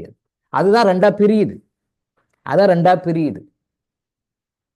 நான் என்னுடைய குரு கிட்ட கேட்டேன், அந்த ப்ரேயர் வைக்கும்பொழுது தெய்வீக தந்தை தெய்வீக தாயின்னு ப்ரே பண்ணுவாங்க. தெய்வீக தந்தை தெய்வீக தாய், இறைவா ரைட்டு, அப்புறம் தெய்வீக தந்தை தெய்வீக தாய்ன்னு. அது யார் தெய்வீக தந்தை தெய்வீக தாயின்னு கேட்டாங்க. யாருமே கேட்கல, நான் மட்டும்தான் கேட்டேன். அவருக்கே கொஞ்சம் யோசனை பண்ணார், இது எப்படி நான் சொல்கிறது? இல்லை நீங்கள் சொல்லுங்க, தெய்வீக தந்தை தெய்வீக தாய்னா அப்போ யார் தெய்வீக தந்தை யார் தெய்வீக தாய், அப்போ இறைவன் யார்? அப்படியா அப்படின்னு சொல்லி கேட்டுக்கிட்டார். அவர் சொல்லலை. மறுநாள் கேட்டேன், அப்படியா அப்படின்னு கேட்டார், சொல்லலை. அப்புறம் 3ஆம் நாள் திருப்பியும் கேட்டேன், ஐயா நேற்று சொல்கிறேன்னு சொன்னீங்க, என்கிட்ட சொல்லலை, அது சொல்லுங்க அப்படின்னு கேட்டேன். தெய்வீக தந்தைன்னா யார், தெய்வீக தாய்னா யார், அப்போ இறைவன்னா யார்? அப்போ 3ஆம் நாள் தான் சொன்னார், இல்லைப்பா நீயே மெடிடேஷனில் கேட்டுக்கோன்னார். நான் அது வரைக்கும் அவர் கேட்டோம், நீயே மெடிடேஷனில் கேட்டுக்கோ, நீ கேட்டு எனக்கு சொல்லுன்னார். அப்புறம் அது பிறகு மெடிடேஷனில் உட்காந்து அது கேள்வி கேட்டேன். எனக்கு ஒரு 1 வீக்கில் ஆன்சர் வந்தது. வந்த ஆன்சர் அவர்கிட்ட சொன்னேன், பார்த்தியா நான் குரு, நீ சீடன், உன் மூலமாக எனக்கு இந்த பாடம் வருகிறது, நான் கற்றுக்கொண்டேன்னார். முன் மூலமாக இந்த பாடத்தை நான் கற்றுக்கொண்டேன். இறைவனுக்கும் தெய்வீக தந்தைக்கும் தெய்வீக தாய்க்கும் என்ன வித்தியாசம்? தெய்வீக தந்தைன்னா யாரு, தெய்வீக தாயின்னா யாரு, இறைவன்னா யாரு அப்படின்னு எனக்கு தெரியல. என்னுடைய குரு சொன்னாரு, நான் சொல்லிட்டேன். ஆனால் என்னுடைய குருவிட்டு நான் இந்த கேள்வி கேட்கல. ஆனால் நீ என்கிட்ட கேட்டதுக்கு என்னால் ஆன்சர் சொல்ல முடியல, அதை நீயே கண்டுபிடிச்சி இப்போ நீ சொன்னியா, உன் மூலமாக நான் தெரிந்து கொண்டேன்னு சொன்னார். அது பெரிய சப்ஜெக்ட், அதை பற்றி நான் பின்னாடி பேசுவோம். டைவர்ட் ஆகி வந்துட்டோம். ஓகே, பேசுவோம். ஸோ இறைவன் ஆணும் இல்லை பெண்ணும் இல்லை. அதே மாதிரி தேவதைகள் ஆண்களும் இல்லை பெண்களும் இல்லை. நம்ம சொல்கிறோம், நம்ம அண்டர்ஸ்டாண்டிங்காக சொல்கிறோம். இப்போ ஃபார் எக்ஸாம்பிள் நம்ம குரான் எடுத்துக்கிட்டோமே, அவங்களும் சொல்லுவாங்க இறைவன் ஆணும் இல்லை பெண்ணும் இல்லை. ஆனால் நீங்கள் அந்த வருஷஸ் எல்லாம் பாருங்க, அல்லாஹ் சொன்னான், இறைவன் சொன்னான், அப்படிதான் வரும். அந்த வருஷஸ் எல்லாம் பாருங்க, இறைவன் சொன்னான், அல்லாஹ் சொன்னான், அப்படிதான் வரும். இறைவன் சொல்லுகிறான், இறைவன் கேட்கின்றான், இறைவன் தண்டனை கொடுப்பான், இறைவன் இறைவன்கிட்ட எல்லாரும் பதில் சொல்லணும், ஒரு நாள் அவன் முன்னால் போய் நிற்கணும் அப்படின்னு சொல்லி வேர்ட்ஸஸ் வரும். அப்போ அது என்னன்னா, அந்த ஆணும் இல்லை பெண்ணும் இல்லைன்ற நிலைமையே அதை சொல்றதுக்கு நம்மகிட்ட வேர்ட்ஸ் இல்லை. அதனால அவங்க ஒரு ஆம்பளையா நினச்சி தான் சொல்றாங்க இல்லையா? நீங்கள் குரான் வசனங்களை பாருங்க, இறைவன் சொன்னான் தான் அப்படி வரும். இப்போ நான் சொன்ன மாதிரி தான் வரும். அப்புறம் என்ன காரணம்னா, நம்ம அது சொல்றதுக்கூடிய அந்த டெக்னிக்கல் நேர்ம்ஸ் நம்மகிட்ட இல்லை. அந்த டெக்னிக்கலாக அது எப்படி ப்ரெடிக்ட் பண்ணணும்னு நமக்கு தெரியல, சொல்லணும்னு நமக்கு தெரியல. அதனால ஆண் பாரசரி இறைவன் சொன்னா, அல்லாஹ் சொன்னா நம்ம சொல்லுவோம். எல்லா மதங்களையும் அப்படிதான். ஆனால் பட் இந்துவில் பிரிக்கிறாங்க. அம்மா சொன்னாங்க, அம்பாள் சொன்னாங்க, சிவன் சொன்னாங்க, இவங்க பிரிச்சுக்கிறாங்க, ஆண்பால் பெண்பாலை பிரிச்சுக்கிறாங்க இந்து மதத்தில். பட் இஸ்லாத்தில் ஆண்பாலாக தான் சொல்லுவாங்க. அப்போ தேவதைகள்னு சொல்லி வரும்பொழுது தேவதைகளும் ஆண்களும் இல்லை பெண்களும் இல்லை, அவங்க இறைவனுடைய சொரூபம். அதே மாதிரி தேவதைகள் 2 பிரிவு இருக்கிறாங்க. இங்கே பூமிக்கு மனித வாழ்க்கை வாழ்ந்து அப்புறம் உயர்ந்த நிலைக்கு போனவங்க இருக்காங்க. பூமிக்கே வராமல் மறுபிறவி இந்த பிறவியெல்லாம் இல்லாமல் பூமியில் மனிதனாக வாழ்க்கை எடுக்காமல் இருக்கிற தேவதைகளும் இருக்காங்க. 2 பேருமே இருக்காங்க. தேவதைகள் 2 பிரிவு இருக்கு. ஒன்று அவங்க பூமிக்கு நம்மள மாதிரி வாழ்ந்துட்டு உயர்நிலை போயிருப்பாங்க. இன்னும் சில பேர் பூமிக்கே வராதவங்களும் இருக்காங்க. ஸோ இங்கே தேவதைகள் உங்களை அண்டர்டேக் பண்ணிக்கிறாங்க. அது இன்னும் தீபாவளிலேருந்து இன்னும் நிறைய தேவதைகள் ஒன்றும் வராங்க. தீபாவளி அன்னிலேருந்து இன்னும் நிறைய தேவதைகள் வராங்க. என்னுடைய ஒர்க்லோட குறைக்கிறதுக்காக வராங்க. அப்போது என்னுடைய ஒர்க்லோடு இன்னும் குறைஞ்சது அப்படின்னு சொன்னால் இன்னும் நம்ம அந்த வெயிட்டிங் பீரியட் குறைச்சிக்கலாம். ஸோ வெயிட்டிங் பீரியட் மேக்ஸிமம் 1 வீக்காக இருக்கணுன்ற மாதிரி தான் எய்ம் வச்சு பண்ணிகிட்ருக்கோம். 3 மாதம் வெயிட் பண்ணுறேன், 4 மாதம் வெயிட் பண்ணுறேன், 5 மாதம் வெயிட் பண்ணுறேன் சார், கவுன்சிலிங் கொடுங்க சார், ஒரு ஃபோனில் பேசுங்க சார் அப்படின்னு நிறைய பேர் கேட்குறாங்க. பட்டு அதையெல்லாம் மாற்றி 1 வீக்கில் வர்ற மாதிரி தான் பண்ணிகிட்ருக்கோம். ஸோ தீபாவளிலேருந்து இன்னும் நிறைய தேவதைகள் வராங்க. இப்போ அவங்க அண்டர்டேக் பண்ணிக்கிறாங்க. ஸோ என்னுடைய டேபிளுக்கோ என்னுடைய நாலேஜுக்கோ வரணுன்றதே கிடையாது. ஆட்டோமேட்டிக்காக இங்கே உள்ள ஏதாவது வகையில் ஆசந்தி சாருக்குள்ள மெசேஜ் வந்துச்சுனாலோ இல்லை அவர்கிட்ட நீங்கள் சொல்லி அவர் எங்கிட்ட மறந்துட்டாரோ, இன்கேஸ் இதை மறந்துட்டாரு, என் டேபிளில் அந்த ஃபைலை வைக்கல, இல்லை என்கிட்ட சொல்ல மறந்துட்டாரு அப்படின்னு சொன்னாலும் கூட அது ஆட்டோமேட்டிக்காக உள்ள ரெக்கார்டை அண்டர்டேக் பண்ணிக்கோங்க. அந்த மாதிரி ஆட்டோமேட்டிக் சிஸ்டம் இங்கே ரெக்கார்ட் பண்ணி வச்சுருக்கோம், எம்பெட் பண்ணி வச்சுருக்கீங்க. அந்த மாதிரி ஆட்டோமேட்டிக் சிஸ்டம். சாரே மறந்துட்டார், ஏதோ ஒரு வேலையில் மறந்துட்டார், ஏதோ ஒரு அடுத்த கால் அட்டன் பண்ணணும் முடியல, ஆசந்தி சார் மறந்துட்டார், என்கிட்ட சொல்லலை, மறந்துட்டார், 2 நாள் ஆகி போச்சு, 3ஆம் நாள் தான் சொல்கிறாரு. இல்லை நானே ஒரு 4 நாள் கழிச்சு தான் கீழே இறங்கி வரேன். சில டைமில் அது மாதிரிலாம் வரும். 4 நாள் கழிச்சு தான் கீழே வரலாம். 3 நாள் கம்யூனிகேஷன் இருக்காது. கீழே இப்படி தான் எல்லாம் பார்த்துக்குவார். நான் மேலே இருப்பேன். 4 நாள் கழிச்சு நான் வரேன்னா கூட நீங்கள் டே 1ல் யாராவது ஏதாவது ஒரு கோரிக்கையோ ஏதோ பிரச்சனையோ ஏதாவது ஒன்று சொல்லியிருந்தீங்கன்னா கூட ஆட்டோமேட்டிக்காக அவர் என் நாலேஜுக்கு வரலனாலும் இங்கே உள்ளே வந்தாலே ஆட்டோமேட்டிக்காக தேவதைகள் கிரேஸ் பண்ணிக்குவாங்க. அதை எக்ஸிக்யூட் பண்ணுறதுக்கு என்னோட செய்வேன். அந்த மாதிரியான சிஸ்டம் நீங்கள் பண்ணியிருக்கோம். நீங்கள் உள்ள காலடி வச்சாலே உங்கள் ப்ராப்ளம் சால்வ் ஆகிற மாதிரி செட்டப் பண்ணியிருக்கோம். நீங்கள் இங்கே உள்ள கால் வச்சாலே போதும். ஆட்டோமேட்டிக்காக நீங்கள் என்ன பார்க்கணும், ஆஸ்டன்டி சார் பார்க்கணும்லாம் கிடையாது. இந்த சரௌண்டிங்கில் உள்ளே வந்தாலே ஆட்டோமேட்டிக்காக ரெக்கார்ட் ஆகிடும். ரெக்கார்ட் ஆகி நல்லது மட்டும் செய்வோம், கரெக்டாக இல்லை, நல்லது செய்ய ஆரம்பிச்சு. தன்னதாக டாக்டர் கண்டுக்கலையே சொல்லலையே லேட் பண்ணுறாரு அப்படின்னு நினைக்காதீங்க. இதை விட நல்லதாக பண்ணிகிட்ருக்கோம். ஊட்டி விடு வருவோம். ஊட்டி விடு எப்போ நிறுத்துவோம்? இதுக்கு மேலே நீங்கள் சாப்பிட ஆரம்பிச்சிடுவீங்க, நீங்கள் ஒன்றும் கவலைப்பட தேவையில்லை அப்படின்னு எப்போ சொல்லும்போதோ அப்போ அது ஊட்டி விடும், ஸ்டாப் பண்ணிக்கும். அது வரைக்கும் நம்ம ஊட்டி விடுவோம். ஸோ அந்த ஊட்டி விடுகின்ற ப்ராசஸ் தான் இங்கே நடக்குது. இப்போ எப்போ இதுக்கு மேலே நீங்கள் ஓகே நீங்கள் கரெக்டாக சாப்பிடுவீங்க, கரெக்டாக பண்ணுவீங்க, கரெக்டாக கிறிஸ்டல் யூஸ் பண்ணுவீங்க, இதுக்கு மேலே கிறிஸ்டல் யூஸ் பண்ணுறதுக்கு உங்களுக்கு தடைகள் வராது. நீங்கள் யூஸ் பண்ண முடியாமல் தடைகள்லாம் கொண்டு கொடுக்காது. இதுக்கு மேலே உடம்புல மெடிசன்ஸ் அப்சார்வ் ஆகும். இப்போ கிறிஸ்டல் யூஸ் பண்ணிங்கன்னா அதை பெனிஃபிட்டை வாங்குற அளவுக்கு உங்கள் ஆறா கரெக்ட் ஆகிடுச்சு அப்படின்னு என்னைக்கு வந்து இங்கே என்ஓசி வருதோ அதில் அந்த மெசேஜ் வந்துடுச்சுன்னா எங்கள் சைடில் ப்ராசஸ் கட் பண்ணிட்டு உங்களுக்கு அனுப்பிச்சிட்ருவோம். இதுக்காக தான் உங்களுக்காக நாம் பண்ணிகிட்ருக்கோம். நல்லா புரியும். உங்களுக்காக நாங்கள் பண்ணிட்டு உங்களுடைய ஒர்க்கோடு எங்களுக்கு தான் ஸ்ட்ரெயின், எங்களுக்கு தான் டைம், எங்களுக்கு தான் ஒர்க்கு. உங்கள் கைக்கு வந்துருச்சுன்னா அதுக்கு பிறகு நாங்கள் ஃப்ரீ. அதுக்கு மேலே நீங்கள் தான் பார்த்துக்கணும். அப்போ யாரோ ஒரு தடவை சொன்னாங்க, ஒரு தடவை கேட்டாங்க, சார் அப்போ எங்களை டீல் விட்டுருங்களா? அப்புறம் அதுக்கு பிறகு நாங்களே தானே. இல்லை அப்படி கிடையாது. அப்படி நாங்கள் பார்த்துக்குவோம். பட் இப்போ இருக்கிற கொடுக்குற கான்சன்ட்ரேஷன் நீங்கள் பொறுப்பெடுத்து நீங்கள் எடுத்துக்கோங்க, நீங்கள் பார்த்துக்கோங்க. நான் அடுத்தது மற்றவங்கள பார்க்கணும். அதுக்காக ஓரளவுக்கு நாங்கள் வந்து அதுக்காக விட்டுறலாம் மாட்டோம். எப்பயுமே நீங்கள் ஒன்ஸ் உள்ள வந்துட்டிங்கன்னா நம்ம இதில் போடுவாங்க பார்த்தீங்களா, all are under CCTV camera சர்வேலன்ஸ்னு போடுவாங்க பார்த்தீங்களா. நீங்கள் இதனுடைய பாதுகாப்பு வளையத்தை வைக்கிறீர்கள், கேமரா கேட்ச் பண்ணிக்குவோம் அப்படின்னு வாங்கிட்டு அது மாதிரி உங்களை வந்து அண்டர்டேக் பண்ணிக்குவாங்க. எப்போ கர்மா எனர்ஜி ஹீலிங் ஃபாலோவர்ஸாக நீங்கள் இருக்கிறீங்களோ அதை அவங்க அண்டர்டேக் பண்ணிக்குவாங்க. பட் அதை அண்டர்டேக் பண்ணிவிட்டு உங்களுக்கு பாசிட்டிவாக பண்ணிட்டு இருக்காங்கன்றதை நீங்கள் உணராமல் இருக்கிறீங்க, அவ்வளோவானா சொல்லலாம். அப்போது நீங்கள் வந்து ஒரு யூஸ் பண்ணுறீங்க, எங்களுக்கு பிரச்சனை இருக்குது, கஷ்டம் இருக்குது அப்படின்னு வருதுன்னா 1000 மடங்காக குறைத்து கொடுக்கப்படுகிறது. அது இதே பிரச்சனை இதே நீங்கள் கிறிஸ்டல் வளையத்துக்குள்ளே இல்லைன்னா, கர்மா எனர்ஜி ஹீலிங் வளையத்துக்குள்ளே இல்லைன்னா, டாக்டர் இளங்கோ ஆயுசாஸ்னுடைய வளையத்துக்குள்ளே இல்லைன்னா அது வேற மாதிரி இருக்கும். இதை மாதிரி சஃபரிங் பல மடங்கு இருக்கும். பட் அதை குறைத்து குறைத்து குறைத்து குறைத்து உங்களுக்கு லீஸ்ட்டாக கொடுக்கணும். 1000ல் ஒரு பங்கு மாதிரி குறைச்சி கொடுக்கணும். அப்போ அதையே மல்டிப்ளை பண்ணி பாருங்க. இது மாதிரி ஒன்று 1000 மடங்கு 100 மடங்கு தான் நம்மளோட சஃபர் ஆகிருக்கும். நினச்சி பார்த்தா தெரியும் இறைவனுடைய கருணையும் சித்தர் பெருமக்களுடைய கருணையும் எந்த அளவுக்கு இங்கே எக்ஸிக்யூட் பண்ணி கொடுக்குறவங்க டாக்டர் இளங்கோ ஆயுசாஸ்ன்னு உங்களுக்கு புரியும். சரியா? ஓகே. தென் வந்து இந்த பத்திரிக்கை வந்தால் எப்படி யூஸ் பண்ணணும், எப்படி பண்ணணும் அப்படின்றது சொல்கிறேன். பொதுவாக மேரேஜுக்கு கல்யாண பத்திரிக்கை யார் வச்சாலும் முடிஞ்ச வரைக்கும் அவங்கள ரொம்ப மரியாதை கொடுத்து ஹானர் பண்ணி அவங்கள ரிசீவ் பண்ணுங்க. உங்களுக்குள்ளே வந்து 1000 கோபங்கள், வருத்தங்கள், கஷ்டங்கள்லாம் இருக்கலாம். அதெல்லாம் வேறு ஓரம் கட்டிடணும். இந்த கல்யாணத்தை கல்யாணமாக பார்க்கணும். இந்த கல்யாணம் அப்படின்றது என்ன அப்படின்னா இறைவனுடைய அடிப்படை தத்துவம். ஒரு மனிதன் இந்த பூமியில் பிறக்கிறான், ஒரு ஆண் இந்த பூமியில் பிறக்கிறான் அப்படின்னு சொல்லி சொன்னால் அது எப்போ முற்று பெறுகிறது அப்படின்னு சொல்லி சொன்னால் அவன் ஒரு குழந்தையை பெற்று இன்னொரு ஜெனரேஷன் உருவாக்கும் பொழுது தான் ஒரு ஆணினுடைய படைப்பினுடைய நோக்கம் முழுமைப்படுகிறது. ஒரு ஆங்கிள், கடவுளுடைய ஆங்கிள் பல ஆங்கிள் இருக்கு. அதில் ஒரு ஆங்கிள் சொல்கிறோம். ஒரு மனிதன், ஒரு ஆண் வச்சுக்கோ, ஒரு ஆண் தந்தையாக மாறும் பொழுது அவன் வந்து அடுத்தது வந்து ஒரு வாரிசை உருவாக்கணும். அது ஆணோ பெண்ணோ அது வேற சமாச்சாரம்.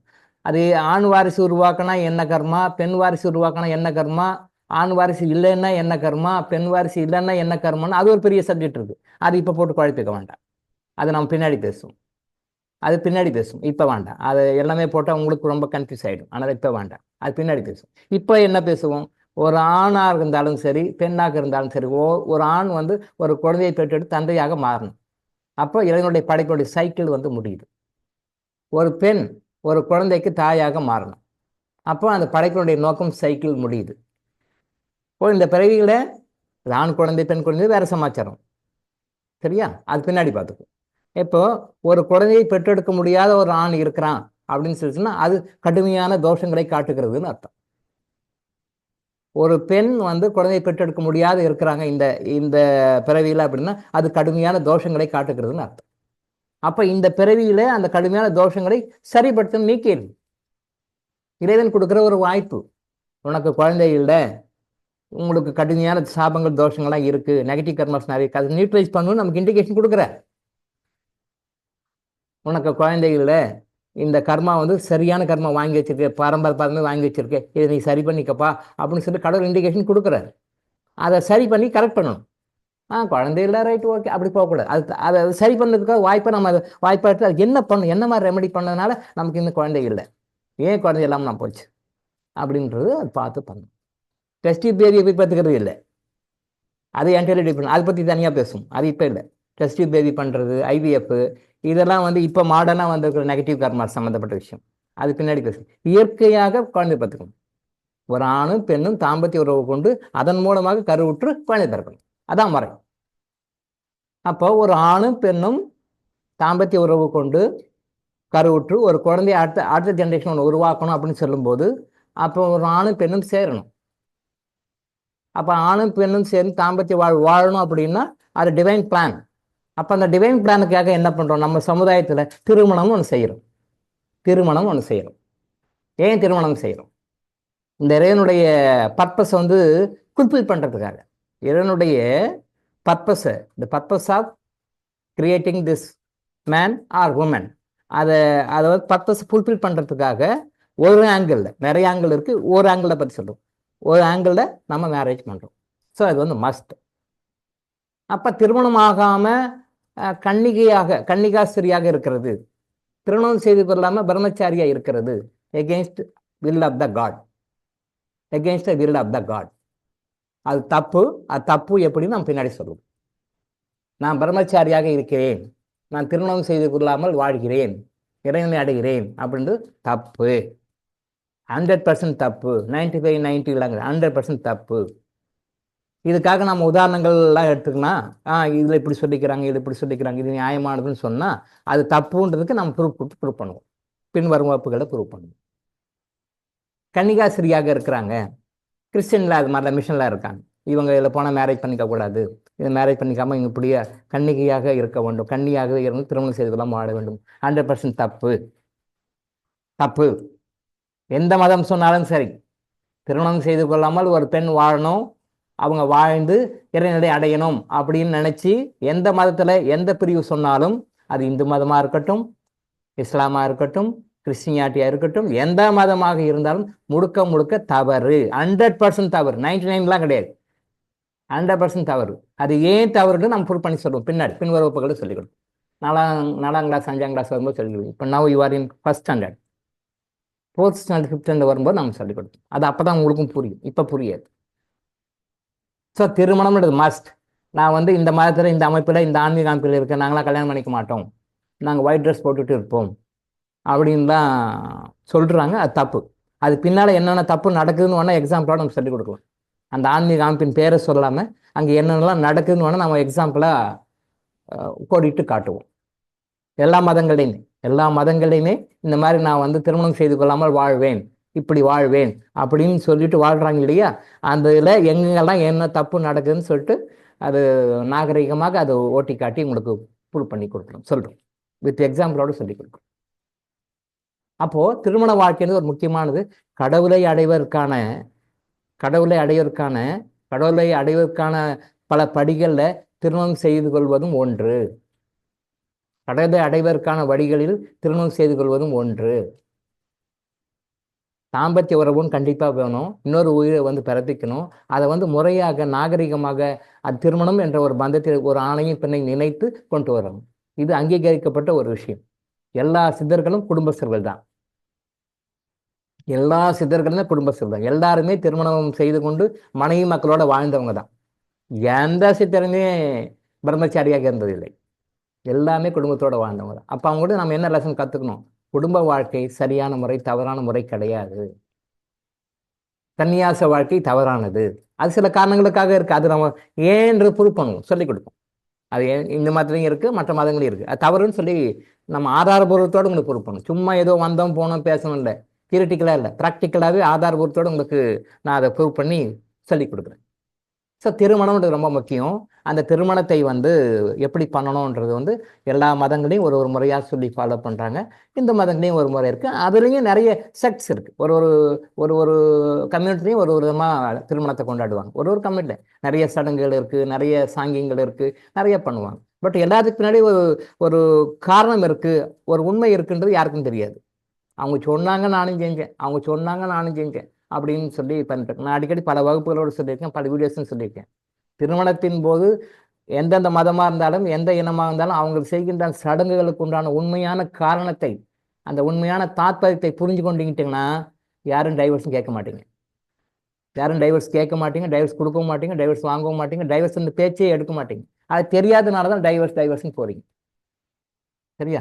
அப்போது ஒரு ஆணையும் பெண்ணையும் திருமணத்தில் சேர்க்கணுன்றது வந்து இறைவனுடைய எண்ணம்.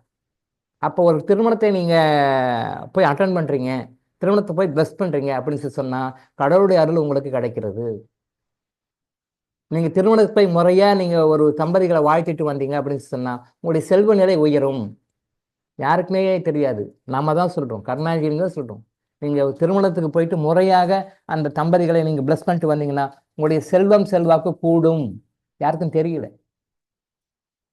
ஐயோ என் கல்யாணத்துக்கு நான் போனோம், மொய் போடணுமா, இவ்வளோ பணம் கொடுக்கணுமா அப்படின்னு நினச்சி சங்கடப்பட்டுட்டு கொடுப்போம். மொய் எப்படி கொடுக்குறாங்கன்னா, ஒரு ஒரு 2-3 உதாரணம் மட்டும் சொல்கிறேன். ஒன்று கௌரவத்துக்காக கொடுப்பாங்க. நான் இவ்வளோ மொய் போட்டேன் பார்த்தியா, நீ எல்லாம் எவ்வளோ போட்டேன், நான் இவ்வளோ போட்டேன் பார்த்தியா, அப்படி கௌரவத்துக்காக கொடுப்பாங்க. சில பேர் என்ன சொல்லுவாங்க, அவன் ஏதாவது தப்பாக நினச்சிக்க போகிறான், அவன் ஏதாவது தப்பாக நினச்சிக்க போகிறான், வந்தாங்க போனாங்க பார்த்தாங்க கொடுக்கல அப்படின்னு சொல்லிட்டு அவங்க ஏதாவது தப்பாக நினச்சி போகிறாங்க, அதுக்காக கொடுப்போம் அப்படின்னு சொல்லி கொடுப்பாங்க. சில பேர் கடனே நினச்சி கொடுக்கும், என்னடா இது ஏதோ வச்சுட்டான் வேறு வழி இல்லை என்ன பண்ணுறது அப்படின்னு அழுது வடிங்கன்னு கொடுப்பாங்க, அழுது வடிங்க சங்கடப்பட்டுன்னு கொடுப்பாங்க.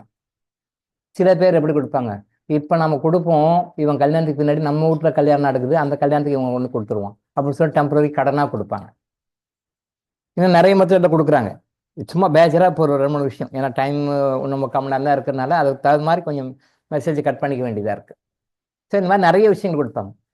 இப்படி தான் மொய் கொடுக்கப்படுகிறது. அந்த மொய் கொடுக்கப்படுவது இப்படியெல்லாம் கொடுக்கக்கூடாது. எப்படி கொடுக்கணும்னு நான் சொல்கிறேன். இப்படி தான் கொடுக்கும். இது வரைக்கும் நீங்கள் எப்படி கொடுத்தீங்களோ இப்போ அப்படி கொடுக்க வேண்டாம்.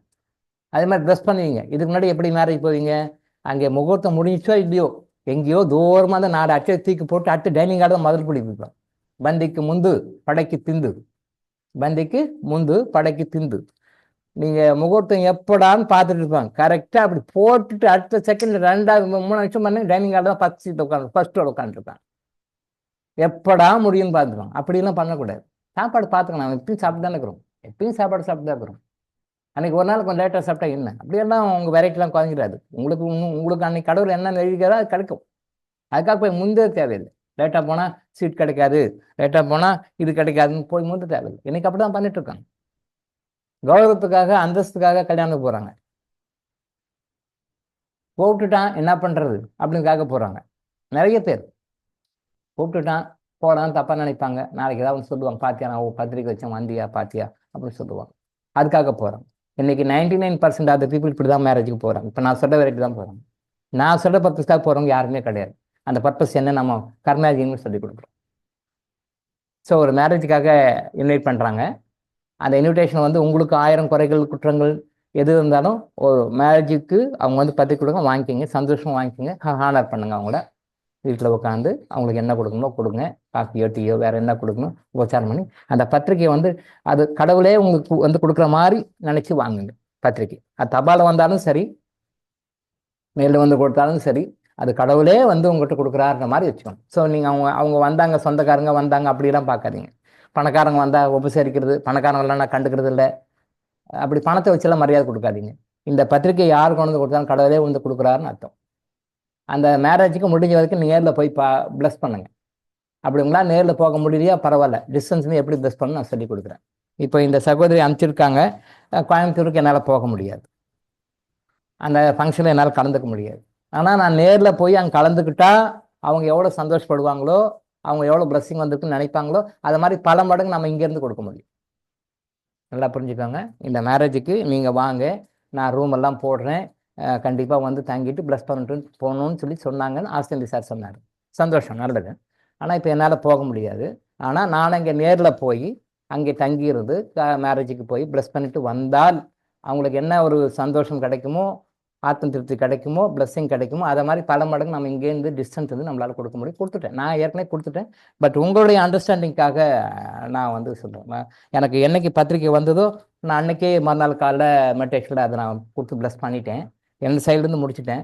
பட் இது இன்னைக்கு எதுக்காக கொண்டு வந்து சொன்னேன்னா, இது உங்களுக்கு இது எப்படி பண்ணணும்னு தெரிஞ்சுக்கிறதுக்காக நான் சொன்னேன். இது எந்த ஆன்மீக அமைப்புன்னு சொல்ல மாட்டேன். ஸோ பத்திரிக்கையை வாங்கிக்கோங்க. பத்திரிக்கையை வாங்கிட்டு நல்லா ஃப்ரீயாக இருக்கும்போது ஃப்ரண்ட் பேஜ்லேருந்து கடைசி பேஜ் வரைக்கும் படிங்க. காரணம் இருக்குது, நான் சொல்கிறேன். ஃப்ரண்ட் பேஜில் கடைசி வரைக்கும் படிங்க, ஃபுல்லாக தரவாக படிங்க. படிச்சுட்டு அவங்க எப்படி ப்ளஸ் பண்ணணும்னு நான் சொல்கிறேன். இதில் சில நெகட்டிவ்ஸ் எல்லாம் இருக்குது, பத்திரிக்கைலாம் அனுப்பிச்சிருக்காங்க. நான் அதை பற்றியும் உங்களுக்கு விளக்கி சொல்கிறேன். சரியா? நம்பர் 1, உபநயன விவாக சுபமுகூர்த்த பத்திரிக்கை டே 1லேருந்து வர்றவங்களுக்கு தெரியும். இப்போ கொஞ்சம் மத்தியில் வரவங்களுக்கு கொஞ்சம் புரியாது. பட் இருந்தாலும் கொஞ்சம் புரிஞ்சுக்குங்க, கொஞ்சமாக புரிஞ்சுங்க. ஆரம்பத்துலேருந்து வரவங்களுக்கு எல்லாமே தெரியும், டக்குன்னு சொன்னால் புரிஞ்சுக்கும்.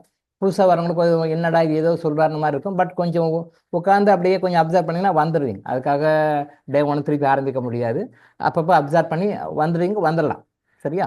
அப்போ பத்திரிகை வந்தது அப்படின்னா முதல்ல வந்து ஃபுல்லாக தரவாக படிங்க. இப்போ நான் படிக்கிறேன் பாருங்க. உபநயன விவாக சுப முகூர்த்த பத்திரிகை 19/10/2025 ஞாயிற்றுக்கிழமை முகூர்த்தம். அனுப்புனர் வந்து எஸ் நாகேந்திரன் அமைச்சிருக்காங்க, என் காயத்ரி அமைச்சிருக்காங்க. அதாவது மாப்பிள்ளைங்களுடைய அப்பாவும் அம்மாவும் அமைச்சிருக்கிறாங்க. சரியா? மணமக்கள் பேர் வந்து N Kailashnath, P Vaishali. Right, okay. இப்போ பத்திரிக்கை அமைச்சிருக்காங்க. இந்த பத்திரிக்கையில் டிஃப்ரெண்ட்டாக கலர் இருக்குது, எல்லாம் போட்டிருக்காங்க. பட் கல்யாண பத்திரிக்கையில் நீங்கள் போட்டிங்கன்னா கண்டிப்பாக மஞ்சள் கலர் இருக்கிற மாதிரி போடுங்க. மஞ்சள் கலர் இருக்கணும். ஏன்னா மஞ்சளுக்கும் திருமணத்துக்கும் நிறைய உறவுகள் இருக்குது. ஈவன் கல்யாணம் பண்ணும்போது கூட இந்து மதத்தில் சொல்லுவாங்க பாருங்க, குருபலன் வேணும்னு சொல்லுவாங்க. குருபலன் வேணும், குருபலன் இருந்தால் தான் நல்லா இருக்கும், குருபலன் இருந்தால் தான் கல்யாணம் பண்ணணும், குருபலன் இல்லைன்னா பண்ணக்கூடாது, அது அவ்வளோ லைஃப் அவ்வளோ சோபிக்காது. ஆனால் குருபலன் இருக்குது, இப்பயே பார்த்து பண்ணிடுங்க அப்படின்னு சொல்லி ட்ரை பண்ணுவாங்க இல்லையா? அது உண்மை, சரியான முறை தான். குருபலன் வேணும். அப்போ அந்த குருபலன் வேணும் போது பத்திரிக்கையில் பாருங்க கலர் வந்து எல்லோ அவ்வளோவா இல்லை. பட் முன்காலத்தில் வந்து பத்திரிக்கை வந்து மஞ்சளில் தான் அடிப்பாங்க, கண்டிப்பாக மஞ்சளில் தான் இருக்கும். அதனால் மஞ்சள் கலரில் பத்திரிக்கை மாதிரி பார்த்துக்கோங்க.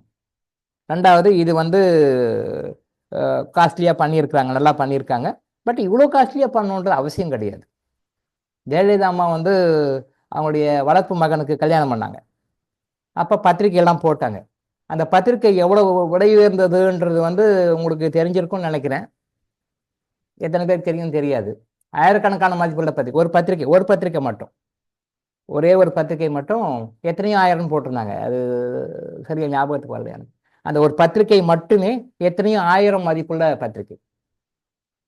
ஒரு பத்திரிகை ஃபார் எக்ஸாம்பிள் ஒரு 5000 வச்சுக்கோங்களேன். ஒரு எக்ஸாம்பிள், அது மறந்துட்டேன், எனக்கு கவனம் இல்லை, ரொம்ப ரிமைண்ட் பண்ணி பார்க்க வேண்டாம். ஒரு பத்திரிகை 5000 ரூபாய் மதிப்புள்ள பத்திரிகை கொடுத்தாங்க.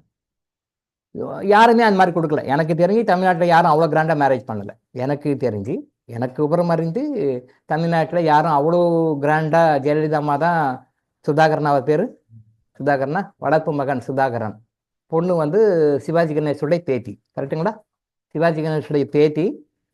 இவர் வந்து இவங்க வளர்ப்பு எடுக்கிறாங்க, வளர்ப்பு தாயாக அந்த சுதாகரனை வந்து மேரேஜ் பண்ணுறாங்க, கல்யாணம் பண்ணுறாங்க. பத்திரிக்கை வந்து 5000 ரூபாய் மதிப்புள்ள பத்திரிக்கைன்னு நினைக்கிறேன். ரொம்ப போட்டிருந்தாங்க. ஏதோ ஒரு ஆர்டிக்கல் ரொம்ப படிக்க நேரம்ல அப்படியே கிளான்ஸாக பார்க்கும்போது இவ்வளோ மதிப்புள்ள பத்திரிக்கை போட்டிருந்தாங்கன்னு பண்ணி அது தேவையில்லை. பட் அவ்வளோ உயர்ந்த பத்திரிக்கை போட்டு கல்யாணம் பண்ணி அவங்களோட திருமண வாழ்க்கை எப்படி ஆனது என்று சொல்லிட்டு பாருங்க. அவர் இறந்துட்டார். அந்த அம்மா விதவை ஆயிட்டாங்க. What is the purpose of this invitation? கொஞ்சம் யோசனை பண்ணி பாருங்க. கிராண்டாக கல்யாணம் பண்ணாங்க. தமிழ்நாட்டிலேயே அவ்வளோ கிராண்டாக யாருமே பண்ணல. அப்படி பண்ணாங்க, தப்பு இல்லை. அதை நான் தப்பு சொல்ல வரல, நான் வந்து அவங்கள குறை சொல்ல. நான் அரசியல்வாதியெல்லாம் கிடையாது.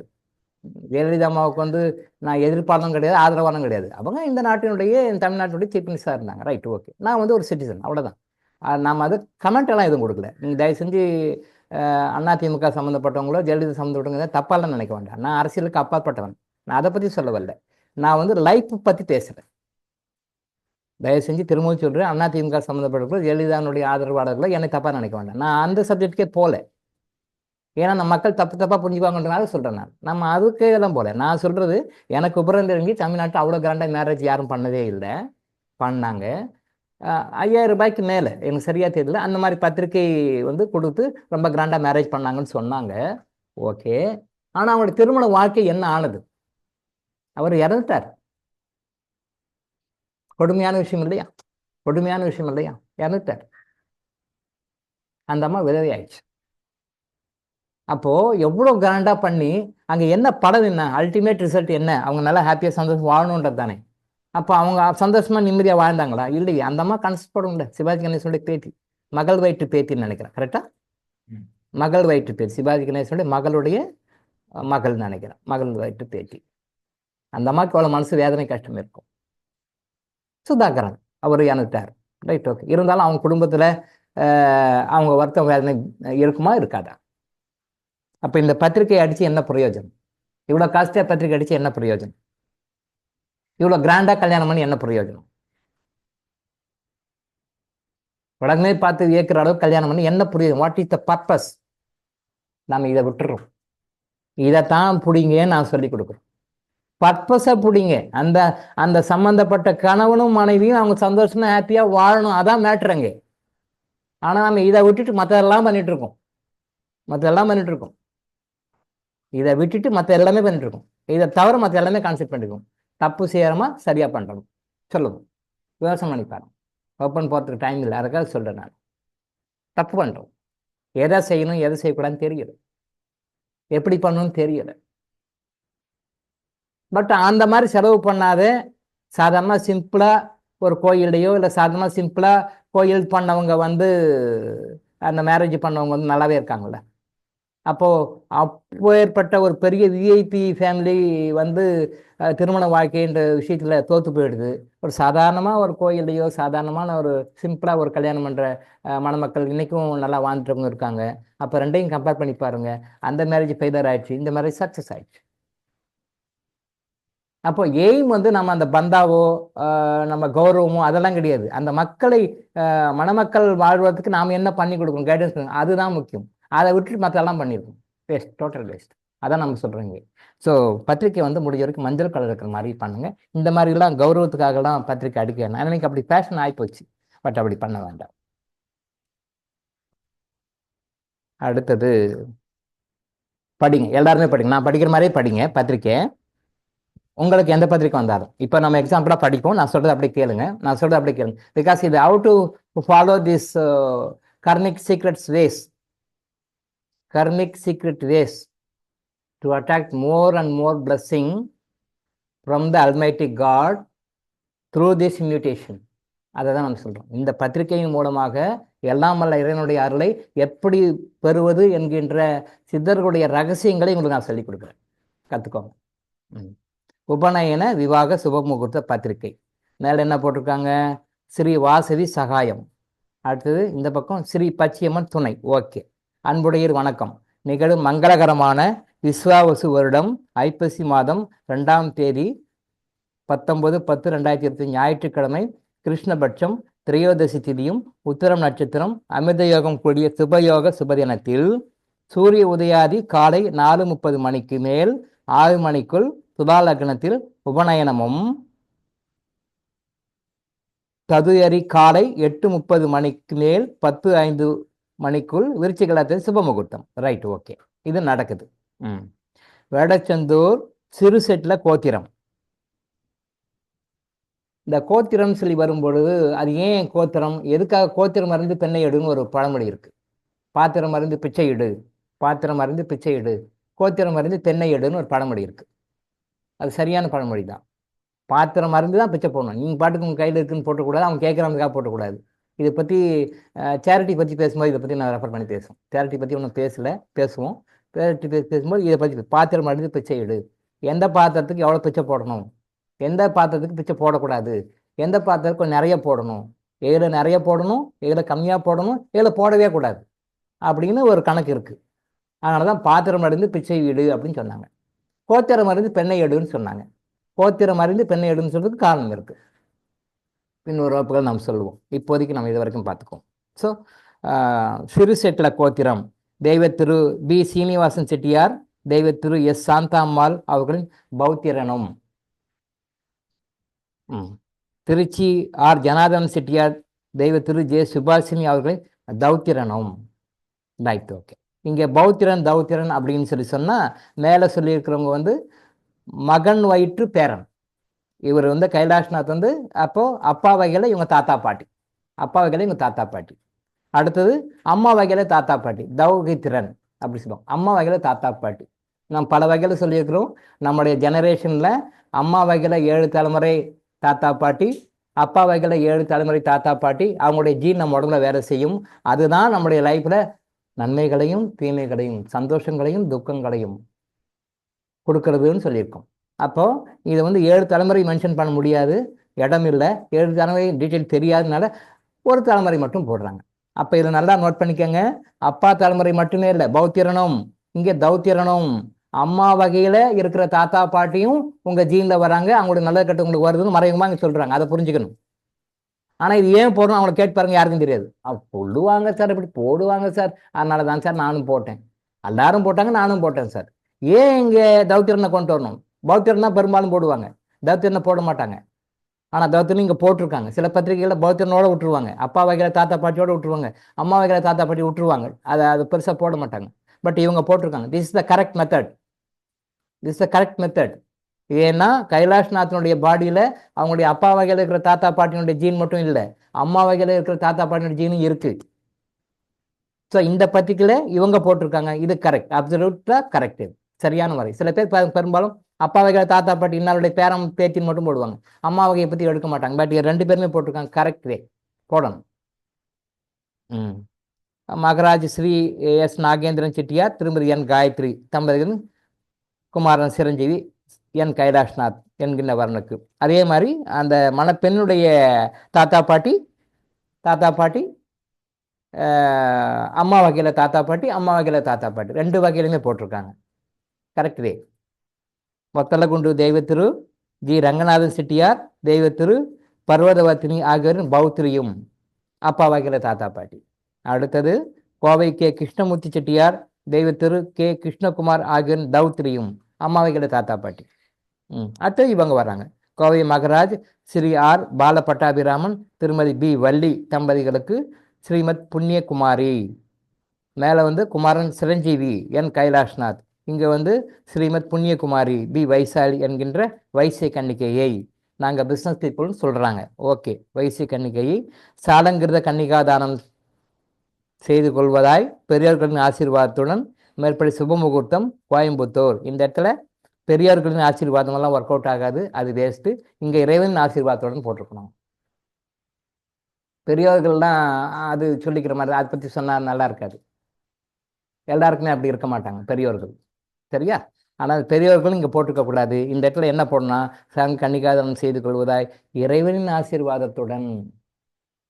மேலே போட்டாங்க வாசவி சகாயம்னாங்க, அடுத்தது பச்சையம்மன் துணைன்னாங்க. இப்போ இங்கே இடத்துல விட்டாங்க டீலில் பெரியோரின் ஆசீர்வாதத்துடன். பெரியோர் ஆசீர்வாதம் ஒர்க் அவுட் ஆகாது, வேஸ்ட்டு. அது இந்த காலத்துலலாம் வேஸ்ட்டு, தப்பு. அதை பற்றி நிறைய வீடியோஸும் பேசியிருக்கேன், நிறைய வீடியோஸும் அதை பற்றி இருக்குது. ஆனால் பெரியோருக்குன்னு ஆசீர்வாதத்துடன், இங்கே இறைவனுடைய ஆசீர்வாதத்துடன் மேற்படி சுபமுகூர்த்தம் அப்படி போடணும். அது அந்த வார்த்தைக்கு பதில் அது போடணும். இங்கே பெரியவர்கள் நம்மளை கொண்டு வர, நம்மளை முன்னாடி படுத்தாதீங்க, நம்மளே நான் பின்னாடி போயிடணும். பந்திக்கு முந்து கடவுளை கொண்டு வந்துடணும், படைக்கு பின்னாடி போயிடணும், கடவுளை கொண்டு வந்துடணும். எங்கே கடவுளை கொண்டு வந்து இங்கே முன்னாடி வைக்கிறீங்களோ அங்கே பர்ஃபெக்டாக இருக்கும் எல்லாமே. எங்கே கடவுளை கொஞ்சம் ஓரந்துட்டு நம்ம போய் நிற்கிறோமோ அங்கே சொதப்பிடும்.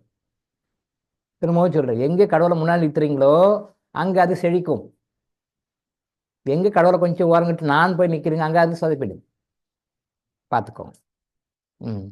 நடைபெறுவதால் தங்கள் சுற்றமும் சூழ வந்திருந்து மணமக்களை வாழ்த்தியரில் அன்புடன் அழைக்கின்றோம். ஓகே, தங்கள் அன்புள்ள எஸ் நாகேந்திரன் என் காயத்ரி, மாப்பிள்ளையினுடைய அப்பா அம்மா, சாய்பாபா காலனியில் கோவை 38, அவங்களுக்கு மொபைல் நம்பர் கொடுத்துருக்காங்க. ஓகே, அடுத்த நிகழ்ச்சி நாள் 18/10/2025 சனிக்கிழமை. மாப்பிள்ளை அழைப்பு காலை 7 மணிக்கு. மாப்பிள்ளை அழைப்பு காலை 7 மணிக்கு நாளைக்கு. ஓகே, நிச்சயதார்த்தம் காலை 11 மணிக்கு. வரவேற்பு மாலை 6:15 முதல் 9 மணி வரை. நாள் 19/10/2025 ஞாயிற்றுக்கிழமை. உபநயனம் எப்போ பண்ணுறாங்க? காலை 7 மணி பிரம்மகுத்திரம் பண்ணுறாங்களா, 4:30 மணி முதல் 6 மணி வரை. சுபமுகூர்த்தம் காலை 8:30 மணி முதல் 10:05 மணி வரை. ஓகே, அடுத்த ஒரு வேண்டுகோள். இத்துடன் எங்கள் கனிஷ்டகுமார்னா கடைசி மகன் அர்த்தம், லாஸ்டா பையன் அர்த்தம். எங்கள் வீட்டில் கடைசி கல்யாணம்னு சொல்லுவாங்க இல்லையா, எங்கள் வீட்டில் கடைசி கல்யாணம். போடுற மொய்யெல்லாம் கிளியர் பண்ணிவிடுங்க, இதெல்லாம் பாக்கியெல்லாம் வைக்காதீங்க. ஏன்னா இன்னொரு பையனோ பொண்ணோ எங்கள் வீட்டில் ஃபங்க்ஷன் பண்ணுறதுக்கு இல்லை. ஆனால் எங்கள் வீட்டு கல்யாணத்தில் எல்லாமே என்ன கொடுக்கணுமோ லோக்கல் லெவல் நடக்குன்னு பற்றி 2 நாளுக்கு முன்னாடி கூட பேசணும். மொய்க்கு எல்லாம் சண்டை நடக்குதுன்னு சொல்லியிருக்கோம் இல்லையா, அதெல்லாம் கிளியர் பண்ணிடுங்கன்னு சொல்லுவாங்க. கனிஷ்டகுமாரன் சிரஞ்சீவி என் கைலாஷ்நாத் திருநப்பதிக்கு அனுப்பியுள்ளோம். இதையே நாங்கள் நேரில் அழைத்ததாக கருதி தங்கள் குடும்ப சகிதம் வந்திருந்து மணமக்களை ஆசீர்வதிக்க வேண்டுமாய் அன்புடன் கேட்டுக்கொள்கிறோம். Right, okay. தங்கள் அன்புள்ள எஸ் நாகேந்திரன் என் காயத்ரி. தங்கள் நல்வரை விரும்பும் அருமை சுற்றமும் பெருமை நட்பும். ஓகே, இப்போ பத்திரிக்கை தரவாக படிச்சுடுங்க. பத்திரிக்கை தரவாக படிச்சுட்டு நீங்கள் கல்யாணத்துக்கு போறீக்கே போல, அது வேற மேட்ரு. பட் கல்யாணத்தில் இந்த அளவுக்கு தரவாக ப்ளஸ் பண்ணுறதுக்கு வாய்ப்பு இருக்குமான்னு சொல்ல முடியாது. பட் அட்வான்ஸாக பண்ணலாம், எப்போனாலும் பண்ணலாம், ஃபியூச்சர் நடக்கிறதுக்கும் பண்ணலாம். இப்போது எப்படின்ட்டு நான் ஒரு ஓரலாக சொன்னோம். பெரிய கஷ்டமான விஷயமெல்லாம் கிடையாது. தனியாக உட்காந்துக்கலாம், அல்ல கல்யாணத்தில் உட்காந்தாலும் தனியாக உட்காரலாம். அப்போ எப்படி பண்ணோம்னா, நம்ம ப்ளஸ் பண்ணக்கூடாது, இறைவனை கூப்பிட்டு ப்ளஸ் பண்ணணும். அப்போ எப்படி பண்ணணும் பாருங்க, நல்லா அண்டர்ஸ்டாண்ட் பண்ணிக்கோங்க. அது உங்களுக்கு ஆட்டோமேட்டிக்காக அது 2-3 இன்ஸ்டன்ட்ல அப்படி நல்லா மைண்ட் பதிஞ்சிடும். இப்போ இறைவனை தான் கூப்பிடணும். இறைவா, ஆஹ், இந்த கைலாஷ்நாத் வைசாலி அப்படின்னு உங்களுடைய திருமண வாழ்க்கை பந்தத்துக்காக திருமண பத்திரிக்கை எனக்கு வச்சிருக்காங்க, அவங்களுடைய பெற்றோர்கள் வச்சிருக்காங்க. இந்த மணமக்கள் வந்து 16 செல்வங்களையும் பெற்று மகிழ்ச்சியுடன் சந்தோஷத்துடன் வாழ்ந்து அந்த இறைநிலை ஆனந்த நிலை அடைந்து எப்பொழுதும் ஆனந்தமாக வாழ எல்லாம் வல்ல இறைவா நீ ஆசீர்வதிப்பாயாக. சிம்பிள். நம்மளாம் ஆசீர்வதிக்க வேண்டாம். அது நிறைய பிரச்சனைகள்லாம் வரும். அது இப்போ வேண்டாம், அடுத்தடுத்த வகுப்புல கொஞ்சம் கொஞ்சமாக சொல்லிக் கொடுத்தோம். எப்பயுமே எந்த ஃபங்க்ஷனுக்கு யார் கூப்பிட்டாலும் பிளஸ்ஸிங் நீங்கள் பண்ணாதீங்க. நான் வாழ்த்துகிறேன் கூட அவரை பிடிச்சிக்கோங்க, அல்மேட்டி பிடிச்சிக்கோங்க. எல்லாம் வல்ல இறைவா கேஷுவலாக பேச மாதிரி பேசணும். இன்னும் அப்படி எதுகை மோனையோட கிராமட்டிக்கலாக அப்படி கரெக்டாக வார்த்தைகள்லாம் போட்டு பேசணும்னு கிடையாது. மனசில் நினைச்சாலே போதும். கிழக்கு பார்த்து உட்காருங்க அப்படின்னா வடக்கு பார்த்து உட்காருங்க, கிழக்கு பார்த்து வடக்கு பார்த்து. எபோவ் 40 இயர்ஸ் அப்படின்னா உங்களுக்கு எபோவ் 40 இயர்ஸ்னால் வடக்கு பார்த்து உட்காருங்க, பிலோ 40 இயர்ஸ்னால் கிழக்கு பார்த்து உட்காருங்க. மாறிக்கொண்டாலும் தவணும் தப்பு கிடையாது. இது வச்சா அந்த ஃப்ரீக்வன்சி வந்து இன்னும் கொஞ்சம் அக்யூரேட்டாக போய் ரீச் பண்ணும். யாரை போய் ரீச் பண்ணுவோம், கரெக்டாக போய் ரீச் பண்ணும். உங்களுடைய யாரா வந்து நல்லா ஸ்ட்ரெங்தன் ஆகும். அதுக்காக சொல்கிறோம். எபோவ் 40 இயர்ஸ், 40 ப்ளஸ்ன்னா ஃபேஸிங் நார்த், 40 கம்மின்னா ஃபேஸிங் ஈஸ்ட். நீங்கள் குளிச்சிங்க குளிக்கல அதெல்லாம் இங்கே முக்கியம் இல்லை. உங்களுடைய ஆத்மா தான் முக்கியம். நீங்கள் குளிச்சுட்டு தான் உட்காரணும், குளிக்காமல் உட்காரணும் அப்படிலாம் கிடையாது. எப்போ வேணாலும் உட்காந்து ப்ரே பண்ணலாம். சிம்பிள் தான், ஒன்றும் பெரிய மந்திரங்கள்லாம் லாஜிக்கெல்லாம் ஒன்றும் கிடையாது. மனசார இறைவா இந்த என் கைலாஷ்நாத் பி வைசாலி அப்படின்ற இரு மணமக்களை வந்து வாழ்த்துறதுக்காக கல்யாணத்துக்கு இன்வைட் பண்ணியிருக்காங்க, பத்திரிக்கை கொடுத்துருக்காங்க. இந்த என் கைலாஷ்நாத் பி வைசாலி இந்த தம்பதிகள் வந்து நல்ல சந்தோஷமாக ஆனந்தமாக 16 செல்வங்களையும் பெற்று பெருவாழ்வு வாழ்ந்து 16 செல்வங்களையும் பெற்று பெருவாழ்வு வாழ்ந்து இறைநிலையை அடைந்து உயர்ந்த ஆனந்த நிலையை அடைந்து எப்பொழுதும் அந்த ஆனந்த நிலையிலே இருக்க இறைவா நீ ஆசீர்வதிப்பாயாக அப்படின்னு நான் வாசிக்கிறேன்னு சொல்லக்கூடாது. நம்ம ஆசீர்வாதம் பண்ண வேண்டாம். இறைவா நீ ஆசீர்வதிப்பாயாக அப்படின்னு சொல்லி நீங்கள் ப்ரே பண்ணுங்க. அப்போது இறைவனை வந்து அவங்க ஆசீர்வாதம் வாங்குறாங்களா இல்லையா அவங்களுக்கு எந்த அளவுக்கு தெரியாது. பட் நீங்கள் வாங்குறீங்க. உங்களை மாதிரி 1000 பேருக்கு பத்திரிக்கை கொடுத்துருக்காங்க. இந்த 1000 பேரும் கடவுளை வேண்டுறீங்க. இப்போ நான் சொல்கிற மாதிரி வேணாம், இந்த 1000 பேரோட பிளஸ்ஸிங்கு அவங்களுக்கு மணமக்களுக்கு போய் சேரும். அந்த மணமக்களுக்கு போய் சேரும். இந்த 1000 பேரோட பிளஸ்ஸிங் அந்த மணமக்களுக்கு போய் சேரும். அப்போது இந்த மணமக்களுக்கு போய் சேருதுன்னு போது அதுக்கு சோர்ஸ் யார்?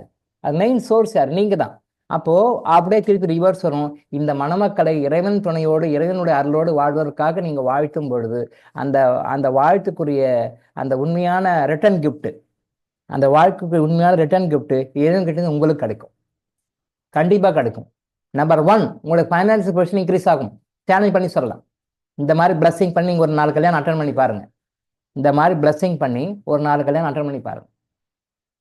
ஒரு திருமணத்துக்கு போய் அவங்கள முறையாக வாழ்த்துவதன் மூலம் அவருடைய செல்வ நிலை உயர்கிறது, அவருடைய கடன்கள் குறைகிறது அப்படின்னு சொல்லிட்டு கிட்டத்தட்ட ஒரு 15 மேரேஜுக்கு என்னை கூப்பிட்டு போய் எனக்கு டெமோ பண்ணி ப்ராக்டிக்கலாக ப்ரூவ் பண்ணி வச்சார் என்னுடைய குரு சுந்தரராஜன்.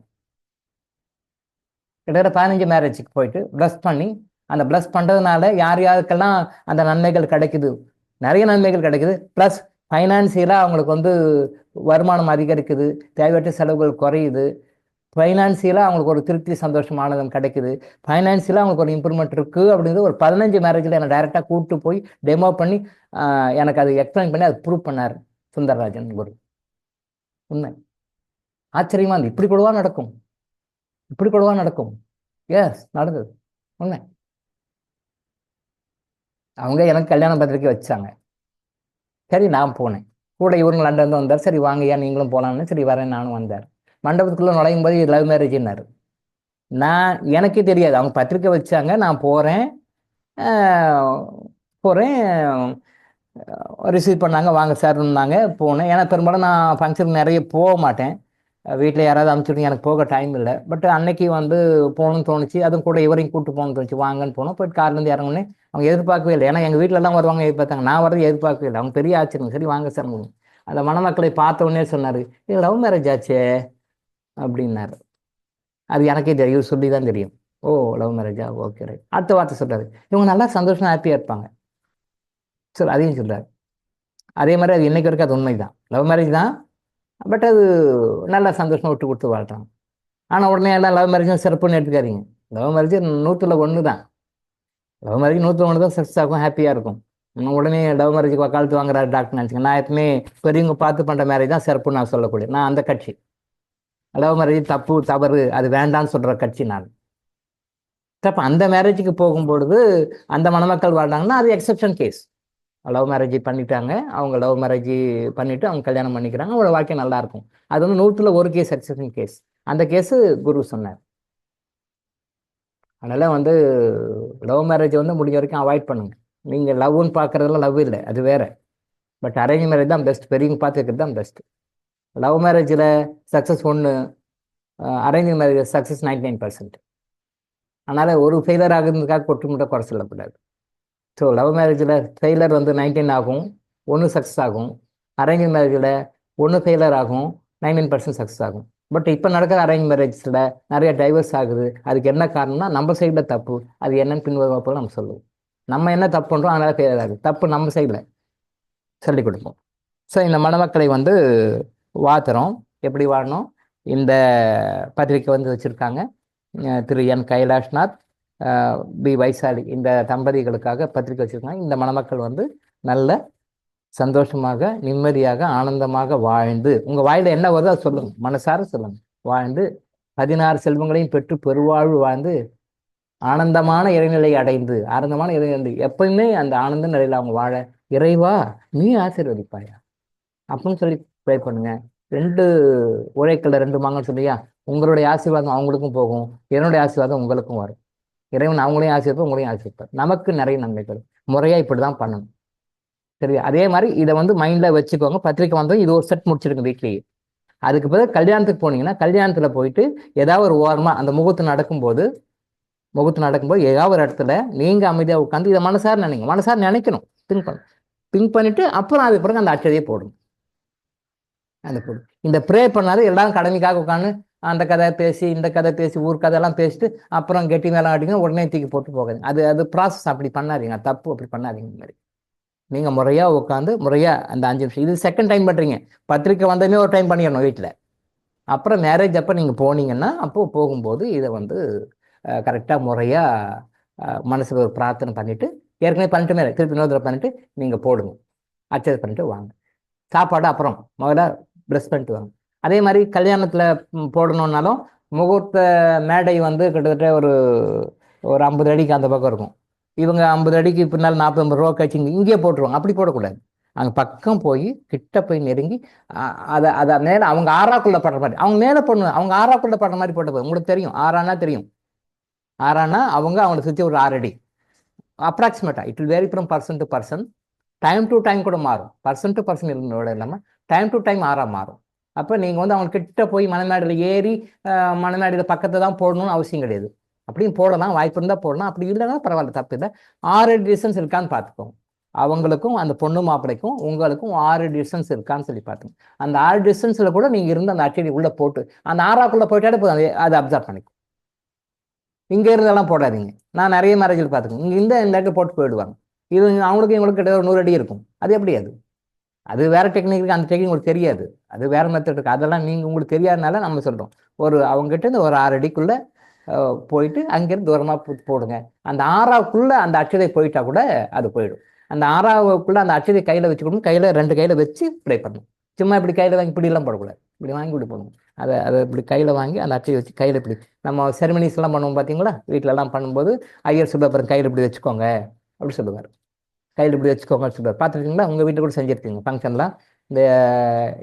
இந்த ஹோமம் வேறு ஃபங்க்ஷன் மாதிரிலாம் பண்ணும்போது இந்த மாதிரி கையில் வச்சு சொல்லுவோம். அதே மாதிரி அந்த அச்சடியை வந்து எதை பூவோ அரிசியோ எது கொடுத்தாலும் அதை வாங்கி கையில் வச்சு இப்படி வச்சிருந்து ப்ரே பண்ணிட்டு அப்புறம் அதை எடுத்து ப்ரெஸ் பண்ணி போட்டுருவாங்க.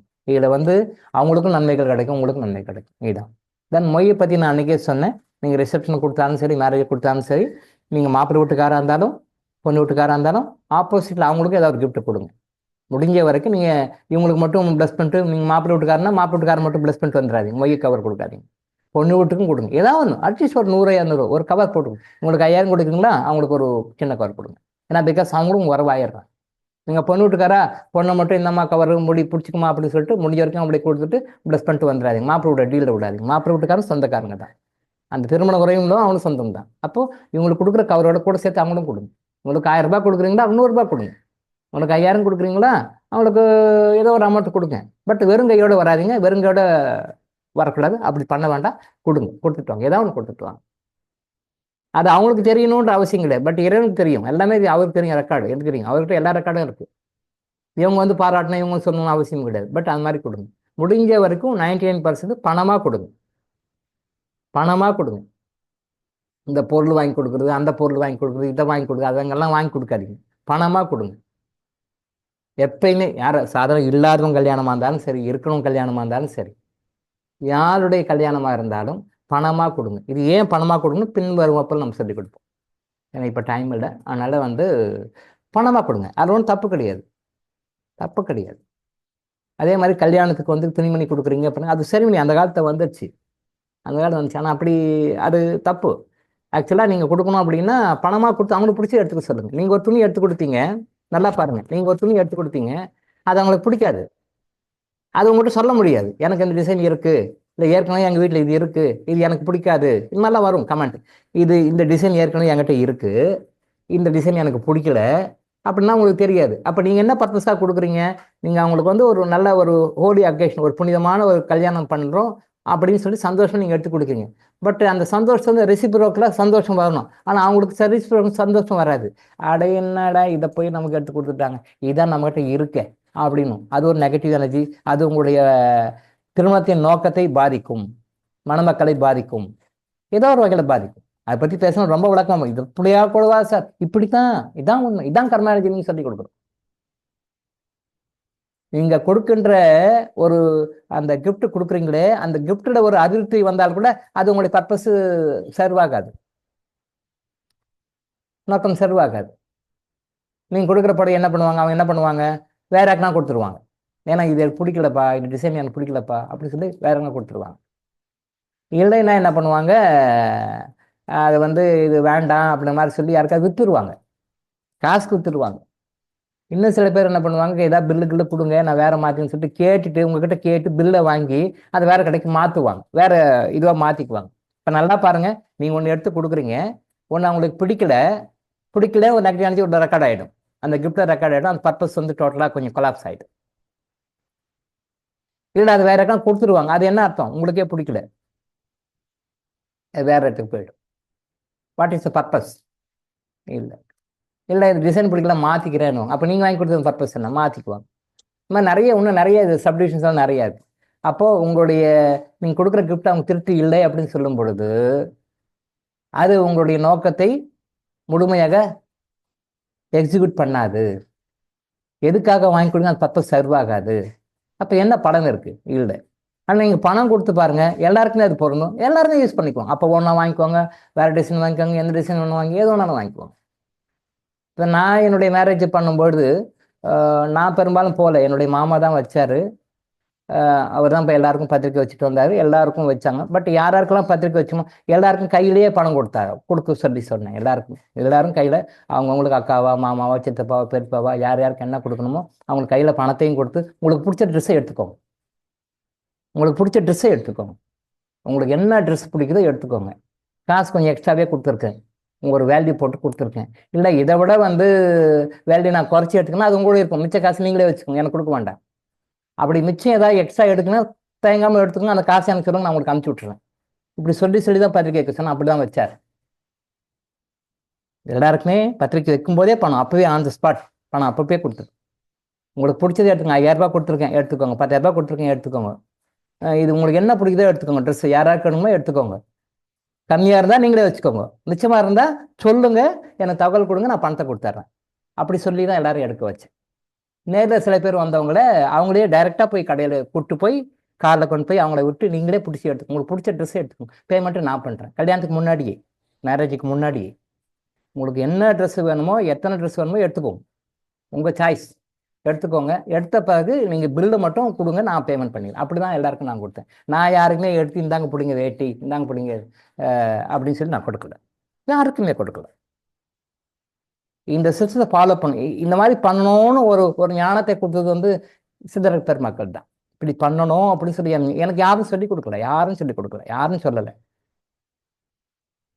சொல்லிக் கொடுக்க வேண்டிய அவங்க யாரும் சொல்லிக் கொடுக்கல. பட் சித்தர் பெருமக்கள் எனக்கு அப்படி ஒரு சிந்தனையை உருவாக்கி கொடுத்தாங்க. அது மாதிரி நான் பண்ணேன்.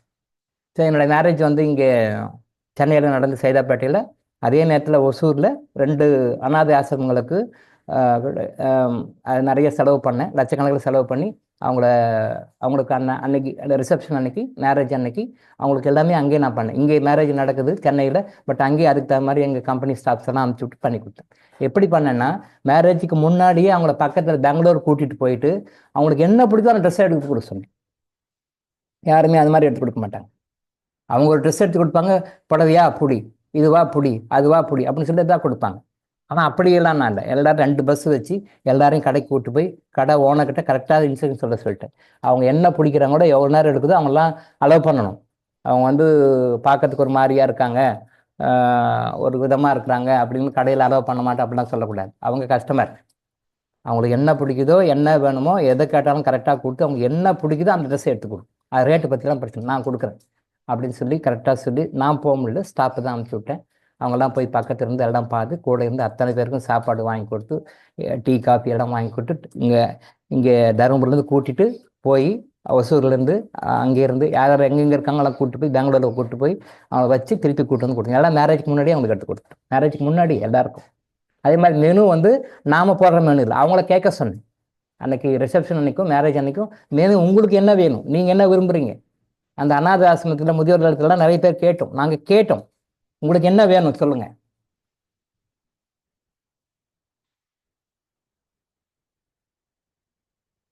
Great moment.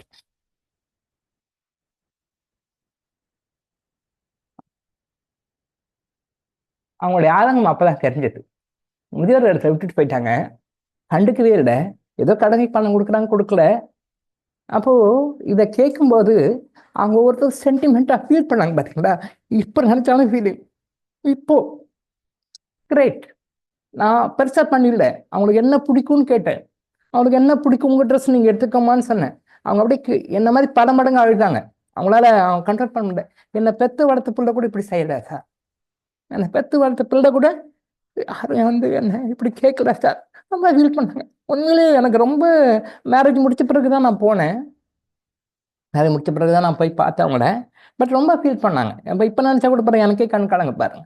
உண்மையிலே என்னை பெத்து வளர்த்து ஆளாக்கி கொண்டு வந்து விட்டவங்க அப்படின்னு யாரும் இல்லை, யாருமே இல்லை. எல்லாரும் இப்படி இல்லை விட்டாங்க. நான் முதியோர் இடத்துக்கு வந்துட்டேன், அனாதாசம் தான் இருக்கேன். ஆனால் யாரோ பத்த பிள்ளை நீங்கள் வந்து உங்களுக்கு என்ன வேணும் அப்படின்னு சொல்லி கேட்டு எனக்கு வந்து நீங்கள் வாங்கி கொடுத்தீங்க பார்த்தியா, அதை நினச்சி நிறைய பேர் ஃபீல் பண்ணாங்க, நிறைய பேர் பண்ணுவோம். முன்னாடி அப்போ தான் நினச்சேன், இவங்களுடைய சந்தோஷம் ஆனந்தம் இருக்குது பார்த்தீங்களா, இதுதான் பெரிய இது. நீங்கள் 1000 ரூபாய் ஒரு சாப்பாடு போட்டு ரிசப்ஷனில் வாங்கி அதை ஸ்டைலாக சாப்பிட்டுட்டு அதை ஒரு குறை சொல்லிட்டு அதை வேண்டான்னு சொல்லிட்டு போகிறவங்க எத்தனையோ பேர் இருக்காங்க. ஆனால் அவங்க மெனு என்ன, உங்களுக்கு என்ன வேணும்னு சொல்லுங்கள், உங்களுக்கு என்ன வேணும்னு சொல்லி கேட்டு அவங்களுக்கு செஞ்சு கொடுத்தோம். அதே மாதிரி துணிமணியும் அவங்க கேட்டு உங்களுக்கு என்ன பிடிக்குமோ எடுத்துக்கோங்க. ஓனர் வந்து கொஞ்சம் எஸ்டேட் பண்ணுறாரு சார் அப்படின்னு சொல்லி சொன்னாங்க. நான் ஃபோன் அடித்தேன், நீங்கள் எஸ்டேட் பண்ணுற மாதிரி இருந்துச்சுன்னா நான் ஏற்கனவே சொன்னேன், திருப்பியும் வந்து நான் வந்து உங்கள் கடைக்கு அனுப்பலை, வேறு கடைக்கு கூட நான் அனுப்பிச்சிடுறேன், எஸ்டேட் பண்ணக்கூடாது சார், நீங்கள் என்ன கேட்குறாங்களோ எடுத்து கொடுங்க அப்படின்னு திருப்பி எகைன் நான் ஃபோன் பண்ணி சொன்னேன். நான் ஃபோன் பண்ணி சொன்னேன், பிடிச்ச ட்ரெஸ் எடுத்து கொடுத்தோம், பிடிச்ச சாப்பாடு கொடுத்தோம், அத்தனை பேரும் கொடுத்தோம். இங்கே நடக்குது அங்கே நடக்குது. ஆனால் நான் செஞ்சு பெருசாக இல்லை, சில லட்சங்கள் செலவழிச்சு அப்போ எனக்கு அவ்வளோதான். பட் அந்த லட்சத்தில் நான் பண்ணது வந்து கோடிக்கணக்கான ரூபாய் பண்ணியிருந்தா கூட அந்த புண்ணிய கர்மா நமக்கு அது கிடைச்சிது. அந்த ஆத்மாக்கள் சந்தோஷப்படணும், அந்த ஆத்மாக்கள் சந்தோஷப்படணும், அதை தான் நான் பண்ணேன். ஆனால் இந்த மாதிரி எத்தனை பேர் பண்ணுறாங்க. இப்போ கூட இந்த மேரேஜ் நடக்குது, எல்லாம் சொந்தக்காரங்க ஜாதிக்காரங்க வேண்டுங்க தான் வந்தாங்க. உண்மையிலே சாப்பாட்டுக்கு வழி இல்லாத கஷ்டப்படுறவங்களுக்கு எத்தனை பேர் பண்ணியிருக்க மாட்டாங்க, நினைக்கவே மாட்டாங்க அதை பற்றி. இப்போ நான் செஞ்ச மாதிரி செய்யணும்னு சொல்ல வரேன். நான் ஒரு மேரேஜ் பண்ணுறீங்க, ஒரு அனாதை ஆசிரமத்துக்கு போங்க, ஒரு முதியோர் இல்லத்துக்கு போங்க, அடுத்த வேலை சாப்பாடு வழி இல்லாதவங்க இருப்பாங்க, உண்மையிலே இருப்பாங்க, அவங்களுக்கு சாப்பாடு கொடுங்க, அவங்களுக்கு என்ன துணிமணி கொடுங்க, அவங்கள செலக்ட் பண்ணி எடுக்க சொல்லுங்க. நான் அதை தான் செஞ்சேன். அந்த சந்தோஷம் இருக்கு பாருங்க. நான் வந்து ஒரு 10,000 ரூபாய்க்கு துணி எடுத்து கொடுத்தா கூட அது சந்தோஷம் வந்திருக்காது. இன்னைக்கு நிறைய உறவினர்கள் அப்படிதான் ஒரு கமெண்ட் அடிப்பாங்க, உங்க துணி இப்படி இருந்தது அப்படி இருந்ததுன்னு சொல்லுவாங்க. ஆனா அவங்க பாருங்க, ஒரு 5,000 ரூபாய்க்கு எடுத்து கொடுத்ததுல அவ்வளவு சந்தோஷப்படுறாங்க. உண்மையிலே அந்த பிளெஸிங் தான் நமக்கு வந்து காப்பாற்றும். அதுதான் முக்கியம். காரில் வந்து அப்படியே பந்தாவா வந்து அப்படியே பட்டாசுலாம் வெடிச்சு அவளை ரிசீவ் பண்ணி அவங்க வந்து பிளஸ் பண்ணிட்டு ஒரு மைக் அவர் கொடுத்துட்டு போகிறதுல பிளெஸிங் வராது. இந்த பிளெஸிங் வரணும். இந்த உண்மையான பிளெஸிங் வாங்குறது எப்படின்னு தெரியல மக்களுக்கு. உண்மையான பிளெஸிங் எப்படி வாங்குறதுன்னு தெரியல. ஆனால் நம்ம உண்மையான பிளெஸிங்கை விட்டுட்டு தேவையில்லாத பிளெஸிங்கை வாங்கிட்டு வரோம், சஃபர் ஆகிட்டு இருக்கோம். நான் திரும்ப பல தடவை கேள்வி கேட்டிருக்கேன், பல வீடியோவில் கேட்டிருக்கேன், பல வகுப்புலையும் கேட்டிருக்கேன். திருமணங்கள் சொர்க்கத்தில் நிச்சயிக்கப்படுகின்றன. ரைட், மேரேஜும் நடக்குது. லட்சக்கணக்கில் கோடிக்கணக்கில் செலவு பண்ணி மேரேஜும் நடத்துகிறாங்க. Okay, right. அப்போது அத்தனை பேரும் வந்து ஆசீர்வாதம் பண்ணுறாங்க. அத்தனை பேரும் ஆசீர்வாதம் வந்து பண்ணுறாங்க. அத்தனை பேருடைய ஆசீர்வாதம் சரியாக படித்திருந்தால் அவங்க ஏன் டைவர்ஸ் போகிறாங்க அப்படின்னு கேள்வி கேட்டேன். இன்னைக்கு வரைக்கும் யாரும் சரியாக ஆன்சர் பண்ணல. நான் பப்ளிக் மீட்டிங்கில் கேட்பேன், பொதுவாக ஜென்ரலாக எங்கே போனாலும் கேட்பேன், உங்ககிட்டையும் சொல்லியிருக்கேன், கிளாஸ்லையும் சொல்லியிருக்கேன், வீடியோஸையும் சொல்லியிருக்கேன். இன்னைக்கு வரைக்கும் சரியான ஆன்சர் யாருமே சொல்லலை. அதை நான் தான் சொல்லியிருக்கேன். கேள்வியும் நானே கேட்டு ஆன்சர் நானே சொல்லிடுவேன். Divorce okay. அப்போது அத்தனை பேர் வந்து ரிசப்ஷனில் ஆசீர்வாதம் பண்ணாங்க, அது என்ன ஆச்சு? மேரேஜில் வந்தாங்களா, அது என்ன ஆச்சு? என்ன ஆச்சு சொல்லுங்க. ரிசப்ஷனில் ஒரு 1000 பேர் வந்திருப்பாங்க, 1000 பேர் 2000 பேர் வந்திருப்பாங்க. சரி, மேரேஜுக்கு ஒரு 1000 பேர் வந்திருப்பாங்க, மொத்தம் 3000 பேர் வந்திருப்பாங்க. 3000 பேர்னா அந்த குடும்பங்கள் உண்ண இருக்கும். இத்தனை பேருடைய ஆசீர்வாதம் எங்கே போச்சு? என்ன பண்ணாங்க? அவங்க டைவர்ஸ் ஆகிக்கணும் வாழ்த்திருப்பாங்களா, இல்லை நல்லா சேர்ந்து வாழணும் வாழ்த்திருப்பாங்களா? இதுக்கு யார் யார் எவ்வளோ பண்ணியிருப்பீங்க, எவ்வளோ மெனுக்கட்டுருப்பீங்க, எவ்வளோ செலவு பண்ணியிருப்பீங்க, எவ்வளோ அலைஞ்சிருப்பீங்க, எவ்வளோ சுற்றிருப்பீங்க, எல்லாம் பண்ணீங்க. பண்ணியும் ரிசல்ட் என்னன்னா, அல்டிமேட் ரிசல்ட் அவங்க ஹாப்பியாக இருக்கணும். இல்லை, 2 பேரும் டைவர்ஸ் வரணும்னு சொல்லி கோர்ட்டில் இருக்கிறாங்க. இப்போது அவங்க பண்ண ஆசீர்வாதம் என்ன ஆச்சு? ஏன் அந்த ஆசீர்வாதம் வேலை செய்யலை? 2 கேள்வி. ஒன்று, ஆசீர்வாதம் வேலை செய்யலையா, இல்லை ஆசீர்வாதம் வேலை செஞ்சா? ஆசீர்வாதம் வேலை செஞ்சிருந்தா அந்த மக்கள் நல்லா இருக்கணும். ஆசீர்வாதம் வேலை செஞ்சால் அந்த மக்கள் நல்லா இருக்கணும். மக்கள் நல்லா ஆகல, அவங்க ஒருத்தருக்கு பிரச்சனை வந்துச்சு, இப்போ டைவர்ஸில் இருக்கிறாங்க. அப்போ ஆசீர்வாதம் வேலை செய்யலைன்னு அர்த்தம், நம்ம முறையாக ஆசீர்வதிக்கலைன்னு அர்த்தம். அப்போ முறையான ஆசீர்வாதம் இருந்திருந்தால் அந்த மணமக்கள் சந்தோஷமாக இருப்பாங்க. அப்போ முறையான ஆசீர்வாதம் இல்லை, அது வந்து திருமண முறையில் போய் நிற்குது. இப்போ எங்கே நம்ம தப்பு பண்ணுறோம்? ஆசீர்வாதம் சரியாக பண்ணலைன்னு அர்த்தம், சரியான ஆசீர்வாதம் இல்லைன்னு அர்த்தம். நாம் ஏதோ சும்மா கடமைக்கு பிளஸ் பண்ணுறோன்னு அர்த்தம், உள்ள மனதார ஆசீர்வாதம் இல்லைன்னு அர்த்தம். அதான் உண்மை. பிரார்த்தனைகள் படிக்கின்றன. நான் ஏற்கனவே ஒரு தடவை வீடியோவில் கேட்டிருக்கேன். சதாம் ஹுசேனை வந்து தூக்கு தண்டனை போடணும்னு சொல்லிட்டு அமெரிக்கன் கவர்மெண்ட்டு ஜார்ஜ் புஷ் இருந்தார்னு நினைக்கிறேன். அப்போ தீர்மானம் போட்டு ஆர்டர் போடுறாரு. எல்லா நாட்டு கவர்மெண்ட்ஸும் ரிக்வஸ்ட் வைக்கிறாங்க, வேணாம், அவர் ஒரு நாட்டினுடைய தலைவராக இருந்தவர், நாட்டினுடைய அதிபராக இருந்தவர், ஏதோ போக மன்னிச்சு விட்டுடுங்க, நீங்கள் ஆயுள் தண்டனை கூட கொடுத்துருங்க, பட் தூக்கு தண்டனை போட வேணாம்னு எல்லா கவர்மெண்ட்டும் ரிக்வஸ்ட் கொடுக்குறாங்க. எல்லா அமைப்புகளும் ரிக்வஸ்ட் கொடுக்குறாங்க. உலகளாவிய நிறுவனங்கள் எல்லாமே ரிக்வஸ்ட் கொடுக்குறாங்க. எல்லா நாட்டு மக்களும் ரிக்வஸ்ட் கொடுக்குறாங்க. உலகம் முழுசும் இருக்கின்ற எல்லா முஸ்லீம்களும் ஒரே நேரத்தில் பிரார்த்தனை பண்ணுறாங்க. உலகத்தில் இருக்கின்ற எல்லா முஸ்லீம்களும் ஒரே நேரத்தில் கூட்டு பிரார்த்தனை பண்ணுறாங்க. அமெரிக்கன் கவர்மெண்ட் வந்து அவரை வந்து விடுதலை பண்ணிடணும், தூக்கு தண்டனை கொடுக்கக்கூடாது அப்படின்னு சொல்லிட்டு பிரார்த்தனை பண்ணுறாங்க. ஆனால் பிரார்த்தனை படிக்கவில்லை. கவர்மெண்ட் வந்து அவரை தூக்கில் போட்டாங்க. அந்த தூக்கில் போட்ட பாடியை கொடுத்தாலும் பிரச்சனை வரும்ன்றதுக்காக அந்த தூக்கில் போட்ட பாடியும் அது வந்து வெளியே கொண்டு வரல, அது கம்ஃபார்மாக முடிச்சுட்டாங்க. அது வெளியே பாடியும் ஹேண்ட் ஓவர் பண்ணல, பாடியும் கொடுக்கல. இதை பாடி கொடுத்தா இன்னும் தேவையில்லா பிரச்சனைகளாக வரும்னு சொல்லிட்டு கொடுக்கவும் இல்லை, அட்ரஸே இல்லாமல் அமுக்கிட்டாங்க. அதை தூக்கு தண்டனை போட்டாங்க. ஏன் பிரார்த்தனை படிக்கவில்லை?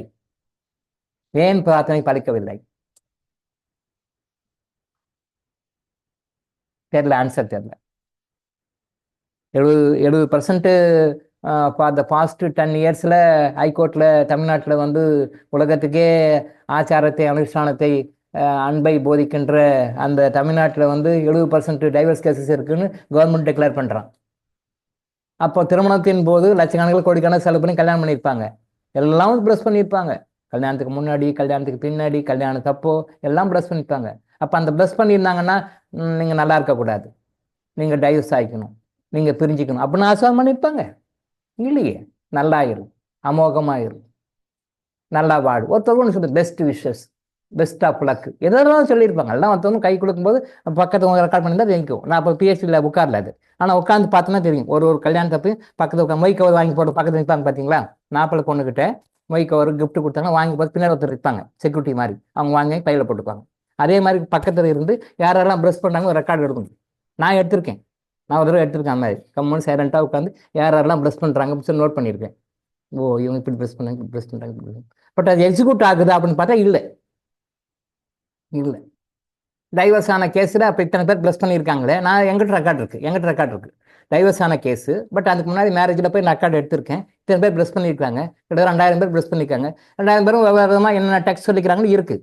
அத்தனை பேர் ப்ளஸ் பண்ணி அப்போ ஏன் டைவர்ஸ் போகிறாங்க?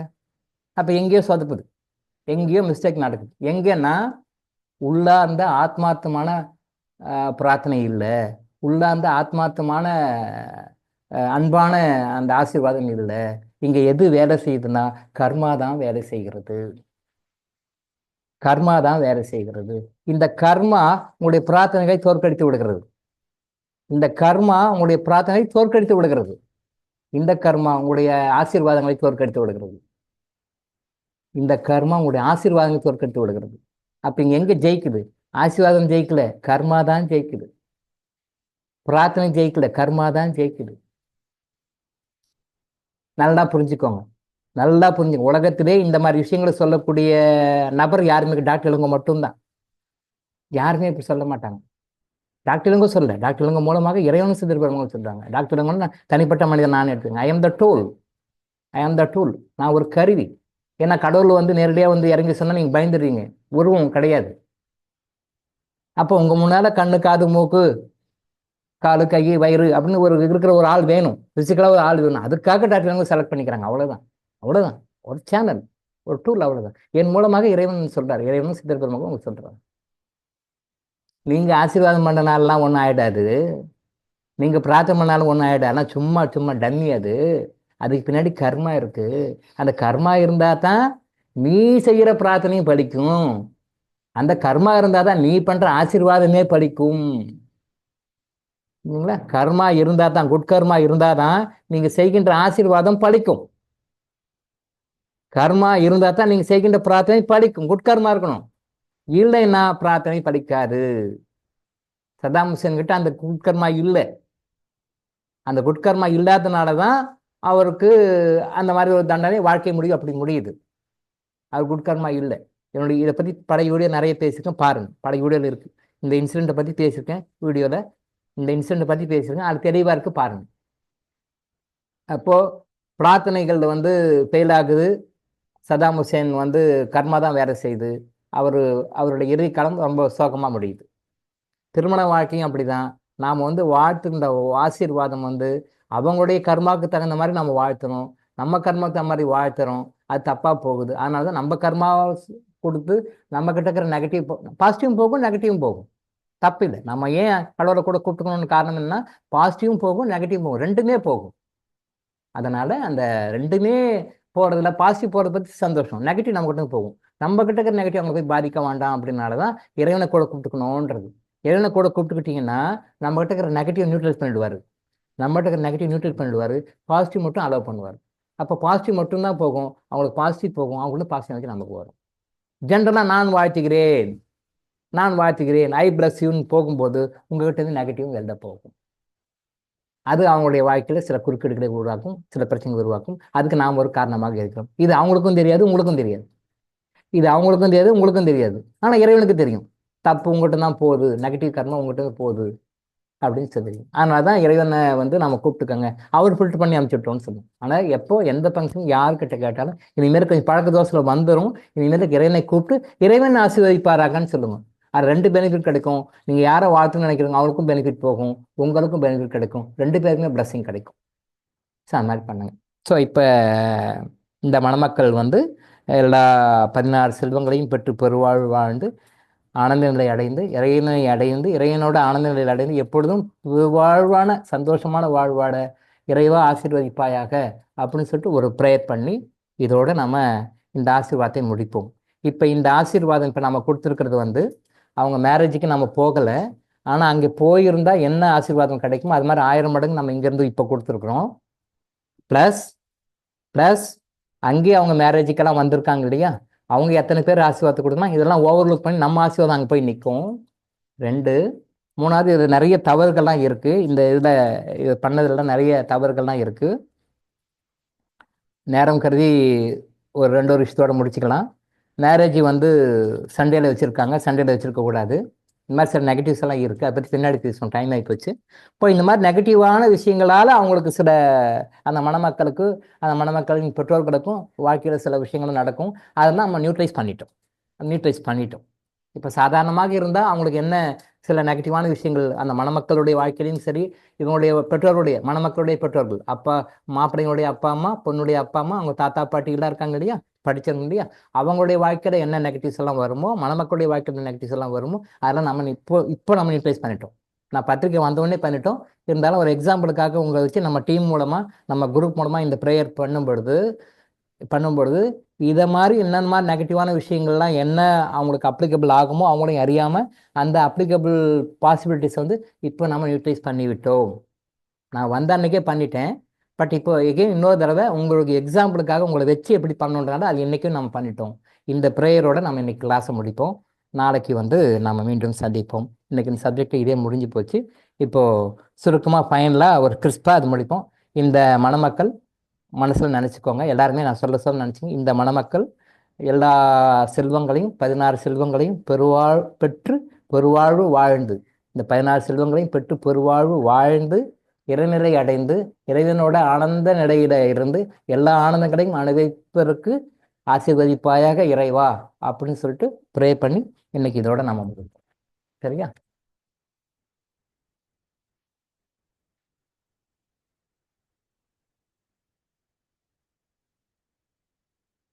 முடிக்கிறேன் சார். நம்ம இப்போ நான் சொன்னதை அப்படி மைண்டில் நினச்சி ப்ரே பண்ணோம். ஒரு 2 நிமிஷம், ஒரு 2 மினிட்ஸ். மணமகன் வந்து கைலாஷ்நாத், மணமகள் வந்து வைசாலி.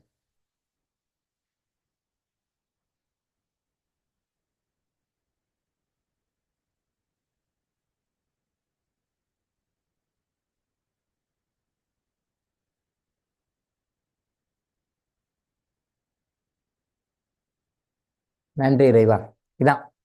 இதுதான் இப்படித்தான் முறையாக மேரேஜுக்கு வந்து நம்ம பிளெஸ்ஸிங் பண்ணோம். இந்த பிளெஸ்ஸிங்கில் நம்மளுடைய பிளெஸ்ஸிங் அவங்களுக்கு போகும், அவங்களுடைய பிளெஸ்ஸிங் நமக்கு வரும், இவருடைய பிளெஸ்ஸிங் 2 பேருக்குமே போகும்.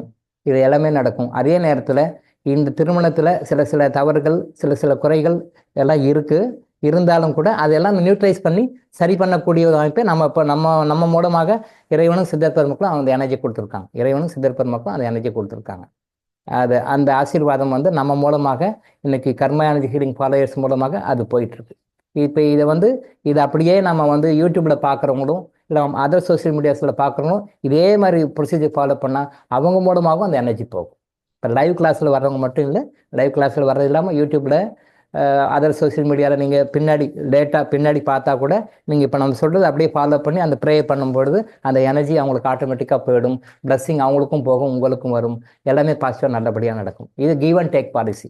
நாம் பிளஸ்ஸிங் பண்ணுறோம், ரிவர்ஸாக ரிட்டர்ன் கிஃப்ட் மாதிரி அந்த குட் எனர்ஜி நமக்கும் திரும்ப வரும். பாசிட்டிவாக அந்த ஆத்மார்த்தமான அந்த ஆசீர்வாதம் நமக்கும் வரும், அவங்ககிட்டக்கும் போகும், நமக்கும் வரும். மியூச்சுவலாக கொடுத்துக்கிறோம், இறைவன்கிட்டேருந்து வரும், எல்லாருக்கும் வரும். எல்லாருமே ஹாப்பியாக இருக்கும், எல்லாருமே சந்தோஷமா இருக்கும், எல்லாருமே ஆனந்தமாக இருக்கும், எல்லாருக்குமே எல்லா இன்பங்களும் கிடைக்கும். So this is the correct way to plus the people. சரியா? ஓகே, நன்றி. நம்ம இன்னைக்கு இதோட கிளாஸ் முடிச்சு நாளைக்கு நம்ம மீண்டும் சந்திப்போம். சாங் முடிச்ச பிறகு டிஸ்கஸ் ஆகும். ஓகேவா? ரைட். நன்றி, வணக்கம்.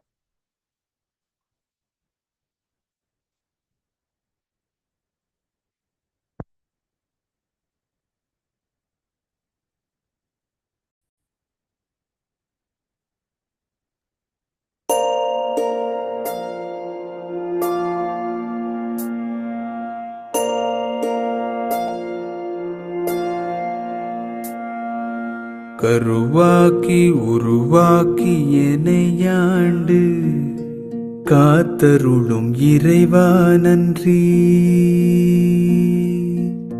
எங்கும் நிறைந்தோனே, எல்லை இலாதானே, எங்கேயும் எப்போதும் என் குலம் காப்பவனே. நெஞ்சம் துணிய துணையாய் வருவாய். நேர்மறை உணர்வுகள் பெருகிடச் செய்வாய். உடலில் உறுதியை பெரிதாய் தருவாய். உனை உணரும் அறிவை என்னுள்ளருள்வாய். சுற்றமனைத்தும் காப்பவனே, செய்தொழிலில் ஏற்றம் தருபவனே, எடுத்த செயலில் வெற்றி கொடு, என் ஆற்றல் பெருகிட அருளை கொடு.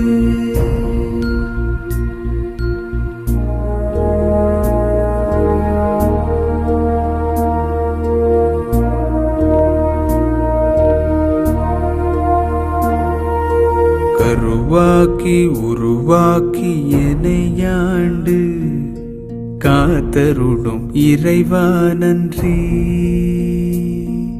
வல்லமை தந்து நீ வளர்ச்சி கொடு, அகத்திலும் புறத்திலும் மலர்ச்சி கொடு.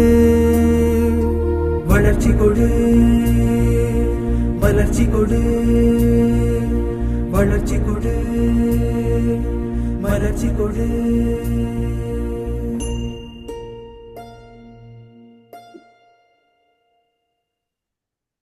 நன்றி ஐயா. நன்றி. நன்றிங்க ஐயா. நன்றிங்க ஐயா. நன்றிங்க ஐயா. நன்றிங்க ஐயா. நன்றிங்க சார். நன்றி சார்.